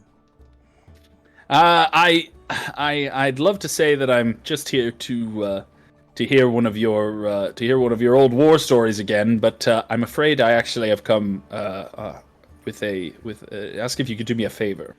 Oh, you sound serious. You finally got enough of your ass. Yes, I have. I'm making that good on that expedition I always used to talk about when we were getting absolutely wasted on grain liquor. Um, Searching for the lost city of Grim, are you? Did I say that at some point? So, before the fall, it's up to you whether you said that. I'm going to give you this information. Yeah. It's up to you. Before the fall, the big wistful story in Dwarven Taverns is another city from old Delzoon, much like the Dwarf Halls, but this one's lost. This one's gone. This one, nobody knows where it is, but it was the original capital of the Delzoon Empire. So it's up to you. Before the fall, it might make sense if that's maybe what you were talking about going and getting, but now there are Dwarf Halls where you know where they are. You don't have to go looking for a lost city. Well, how do you lose a city? It's just gone. No one knows where it is. Well, there's different stories about how Delzoon fell, but when the Empire fell apart, it was a pretty chaotic time. It's so long ago that people have lost records, and there's no one with living memory of it. There's nobody of living memory of it. Although there is a song that the dwarves take the dwarves of, I think it's Adbar, take specific care in making sure it doesn't get lost. There's an official song. Only one dwarf living is allowed to sing it, and then they pass it down to their apprentice after they die, and things like that. So the story of Grim is preserved, but when it fell, everybody who is actually living there at the time died. I feel like having only one person be allowed to sing a song is not the best way to make sure the song survives. It's if that guy gets killed before he's passed it on, it's it's gone. Almost. But maybe it's a prophecy that a king passes down only to their heir. Yeah, or it's in 4 years you'll understand that reference. In 4 years. Yeah. Or 2. You're 2 years delayed, aren't you? Yeah. Oh, is this a Game of Thrones or what is it called? House of the Dragon reference. Well, now I have to watch it. I love stupid things. Excellent. There are lots of stupid things. But yeah. So I say, oh yes, well, perhaps Grim awaits one day for us, but for now, we're actually interested in doing something even stupider, where we're going to Mithril Hall eventually. He lets out a belly laugh and says, Mithril Hall. Suppose no better time. Although you could have visited back when it was still, occupied. Well, I'm sure that would make it a great place to vacation at, but now it's more of an occupation. That all being said, this is currently we have a bit of a warm up to that. We're interested in finding the ancient, or not. It's not ancient. I have to stop saying that. The recently destroyed keep of Kundrakar. It's in the Fell Pass. I don't know if you know of it, but we don't know exactly where it is. And well, dwarven doors and such being well hidden, we might wander around for months if we don't know anything else. So I'm wondering. As you're finishing this conversation, he stands up, and behind his desk he opens up a case that's mounted on the wall. He just has an exact map. He pulls out a finely crafted axe, and he says, "This is from Kundrakar, so I am led to believe." Oh, wow. That's cool. I will look at it. Do I notice anything? It's finely crafted dwarven steel. It has a red gemstone at the pommel, and sort of at the base of the actual axe, the metal part at the top, it has a sigil of a sort of, I think it is it's an axe on an axe, so it's a sigil of an axe with a fire behind it, blazing, and the axe is dripping with blood. Wow. I say, that is cool. It's a fine weapon. I was going to say, there is a gentleman who might know more about the location, by the name, a human by the name of, sorry, half elf by the name of Ulrich. He worked with the Coppertone Toolery, and well, he is missing. Suffice it to say, without boring you with all the details, they were attacked by some gentlemen bearing this icon. At least, I believe. And I hold up the gem with the feather. Do you know anything about this? Supposedly, these folks came to Mirabar recently. He immediately recognizes it as you show it, and has a sort of perturbed look on his face, and he reaches to have a closer look to grab it off of you and inspect it closer. And then he looks up at you and says, "Yes, I know this lot. Bandits is what they are." Bandits? Yeah, tend to range near the forest, so it checks out where you found this. They're a group of, it's a messy story.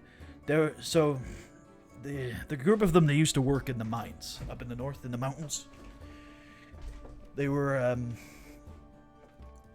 working in the mines for a few years, and then a little while back, they got caught stealing food. So they got exiled, banished. And instead of going off starting a new life, they decided to stick around and turn to the highwayman way of life. Do they have a name, or are they just bandits? I don't think they have a name for their group, but they're led by a woman called Bromara.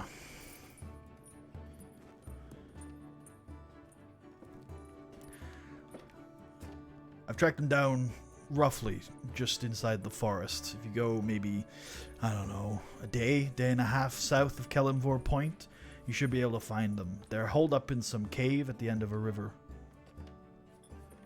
Listen, how many are we talking? They come and go. Like you said, you caught a few of them at Kellenvor Point. They tend to blend in unless people know who they are. But if I had to take a guess, maybe around 12 or a dozen. Listen, these guys have been a pain in my side for a little while now. They've been causing a lot of disruption on the roads, and, well, it's not a good look. Not to mention that they're former citizens. So you'd be really doing me a favor if you could deal with this. If you can bring Bromara back here for justice, well, there'll be 10 gold in it for you.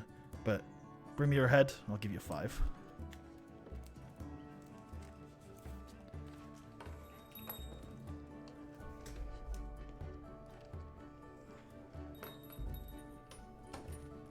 They've been known to ransom people off, so maybe your Ulrich is still alive. I'm hoping so. His body wasn't found. Nor were three members of the Thundersar Company. It would be 4, because there were 2 dead and there were 6 at the company.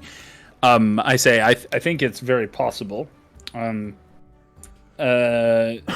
I totally mind blanked as soon as you said it. How many does he estimate they have? 12. 12. That's gonna be messy.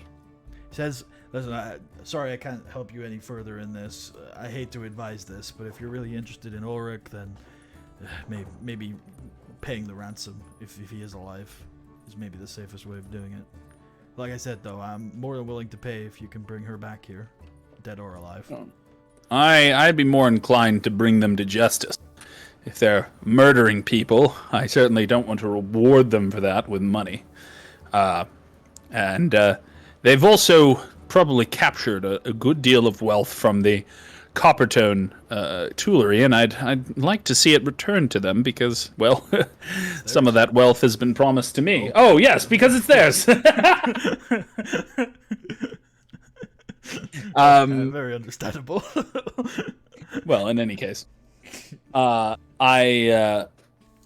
say thank you for all your help. And he said that they would be to the south of Kellenvor Point. Yeah, in the forest. If you go a day, maybe a day and a half south of Kellenvor Point, It's a cave at the end of a river, so if you find a small stream and follow it, there's a good chance you will find this place. Well, I thank you, Brock. We will, I think, take you up on your offer, and just thank you so much for your information. It is invaluable. Anytime, seriously. All right, I do our cool handshake that we have, and then I leave. Of course. Cool. Yeah. Of course. Of course.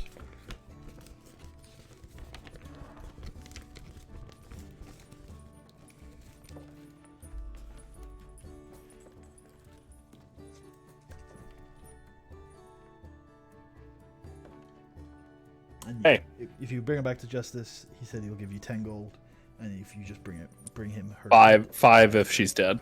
Yeah. Literally a grizzly head in a bag. That's brutal, but yeah, I can't imagine actually doing that. And there's some implication of any form of identification will do, but head's probably the best one. Don't want to miss my payment just because I'm getting squirmy. You bring him a finger, okay. Like, just check the fingerprints. You have the records, right? Check the fingerprints. You have. I bring a single strand of hair, and I'm like, run a DNA test.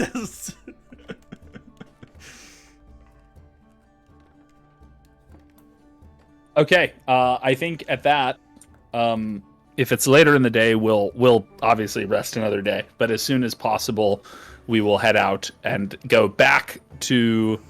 Kellenvor Point. Back to Kellenvor Point, and then we're gonna head south. It's weird that they don't know about the bandits at Kellenvor Point if they're right next to them. That's bizarre to me. But it also maybe furthers the suspicion that they're not really like they don't have a very like forensic approach to dealing with crime. They just sort of if they see an enemy. They see an enemy, they kill them, and if they don't say they're an enemy, then they don't kill them. Right, so you're setting off, heading for the bandits led by Bromara, who may have Ulrich, who might have information on I've forgotten it. Kundrakar. Kundrakar. And I think that's probably a good place to leave it off. We've played quite a long time today. And next week we will come back. Hopefully next week. Do you think we can do this weekly at this time slot? Or are we going to have to have a look at it? I think for now we're fine weekly. That if it has to change, it would be closer to September. But I think for now we're definitely good weekly. So next week then we will pick back up, and we will probably start as you arrive in the vicinity of where you think the bandit camp is, and we can see if you can save Ulrich. Yes, and I've already got an idea just to prepare you because if the GM doesn't know, then it doesn't happen. 12 seems like a lot to fight. And I worry that we'll die if we fight them all. But my idea is that if we sort of stake it out, if some of the bandits leave at some times, then we could wait for some of the bandits to leave and attack them when they're at like half strength. So that's an idea I have. I don't know if that's practical, but we might look into that. Cool. I'm going to give you some XP. There's no easy way to do this, and I would like you to do it. I can do it if you can't. You said you had maybe an Excel sheet you were going to put your coinage on? Yeah, it's not finished, but I could make a place to track XP there. Yeah, yes, could you track XP for all of your party? Oh, yeah, for everyone. Yeah, sure. Obviously, you can just do it on your sheet, but the others... there's no easy way to do it on NPC sheets. Is it likely to change between individual characters, or are they all going to have the same XP? I would probably track it individually for now, and maybe a couple of sessions in, we can be like, oh, it's turning out they're all the same. If they don't come on the mission, they won't get XP. You're gonna get different XP because if you like some quest XP, like if you avoid combat, I'm not gonna divide that with your NPCs, for example. So, for example, Billy is gonna have less because Billy is gonna get XP if he comes along. So, Billy's gonna have less XP now because Billy's not gonna get any XP for today. Also, Billy doesn't have to get XP. It depends on how much you involve him, obviously. But he could level up. He could become a real boy. Sure. Yeah, a real boy. a better torchbearer for it. Yeah. I Okay. just try to get injury for now, but I think today everyone's gonna get the same XP, even you and the NPCs today, because yeah, I think it's just gonna be like quest XP. Okay. How much are we talking? Yeah, quests today. I think meeting with. The closest thing to an official quest I think that I finished today was returning information to the Coppertone Toolery, since that was something I was literally paid for. That is true. But what you were going to say, meeting with the guy, meeting with Dagnall? Dagnall, yeah, and I think you know that was an interesting conversation where you had ideas and a back and forth with him. So I think I will give you XP for that. I think with the Coppertone Toolery, I agree. I think we're going to give you some quest XP for that. Obviously, you're kind of continuing the quest because you're still looking for their money. For their gold, for their money, yeah. Yeah. But I do agree that I think you finished like a part of the quest today, so I'm going to give XP for that. I'm going to give you a little bit of XP for returning the Thunderstar stuff, because I don't think every player would have done that, and I think it was something they appreciate.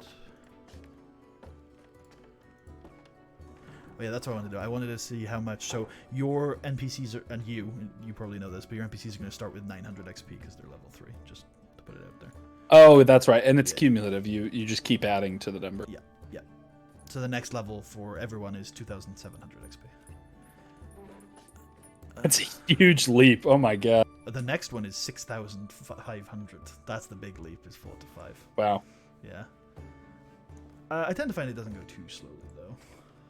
Well, sure. I mean, the math is made to work out. I remember looking at a calculation once, and the way they've done the math, there's a certain, I think it's like, it's supposed to be super quick from 1 to 5, and it's also supposed to be quick from like 15 to 20, and the slow period's supposed to be like in between those, because of the way they did the... Which is, because in my opinion, the best the game is balanced is like from level 5 to about level 9, 10-ish. That's definitely where I enjoy the game the most. It does get fast. I think it's level 11 to 12. It's faster. It's less XP. I think 12 is less XP jump than 11. Was it 12? Okay, yeah, there you go. One of those levels is actually legitimately faster than the previous level, which I don't know. It struck me as weird, because you are going to be getting more XP usually at that point. Okay. So that for that, yeah, that seems good. It's not a lot of XP today, as you probably expect. I'm gonna give everyone in the party 80 XP, and I'm gonna give you an additional 75 for the returning the Thunderstar. So yeah, everyone gets 80. You get, including you, and then you get an additional 75.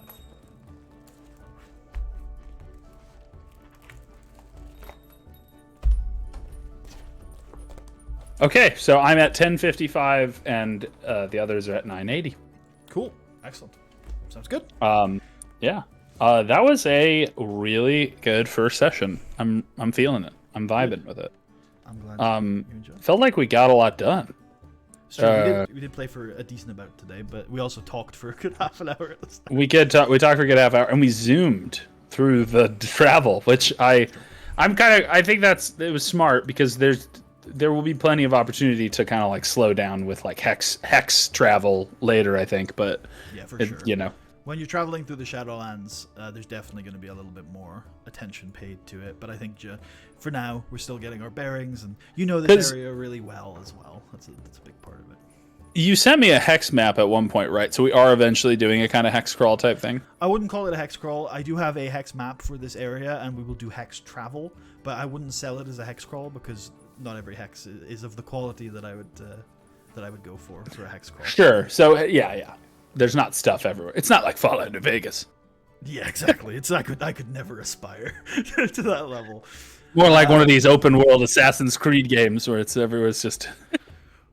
Yeah, dude, I have so many towers I'm putting all over the map, dude. You're gonna love the amount of towers I have. You could jump here, or you could jump from here, or you could jump. See that mountain? You could climb it with a horse. You could climb it.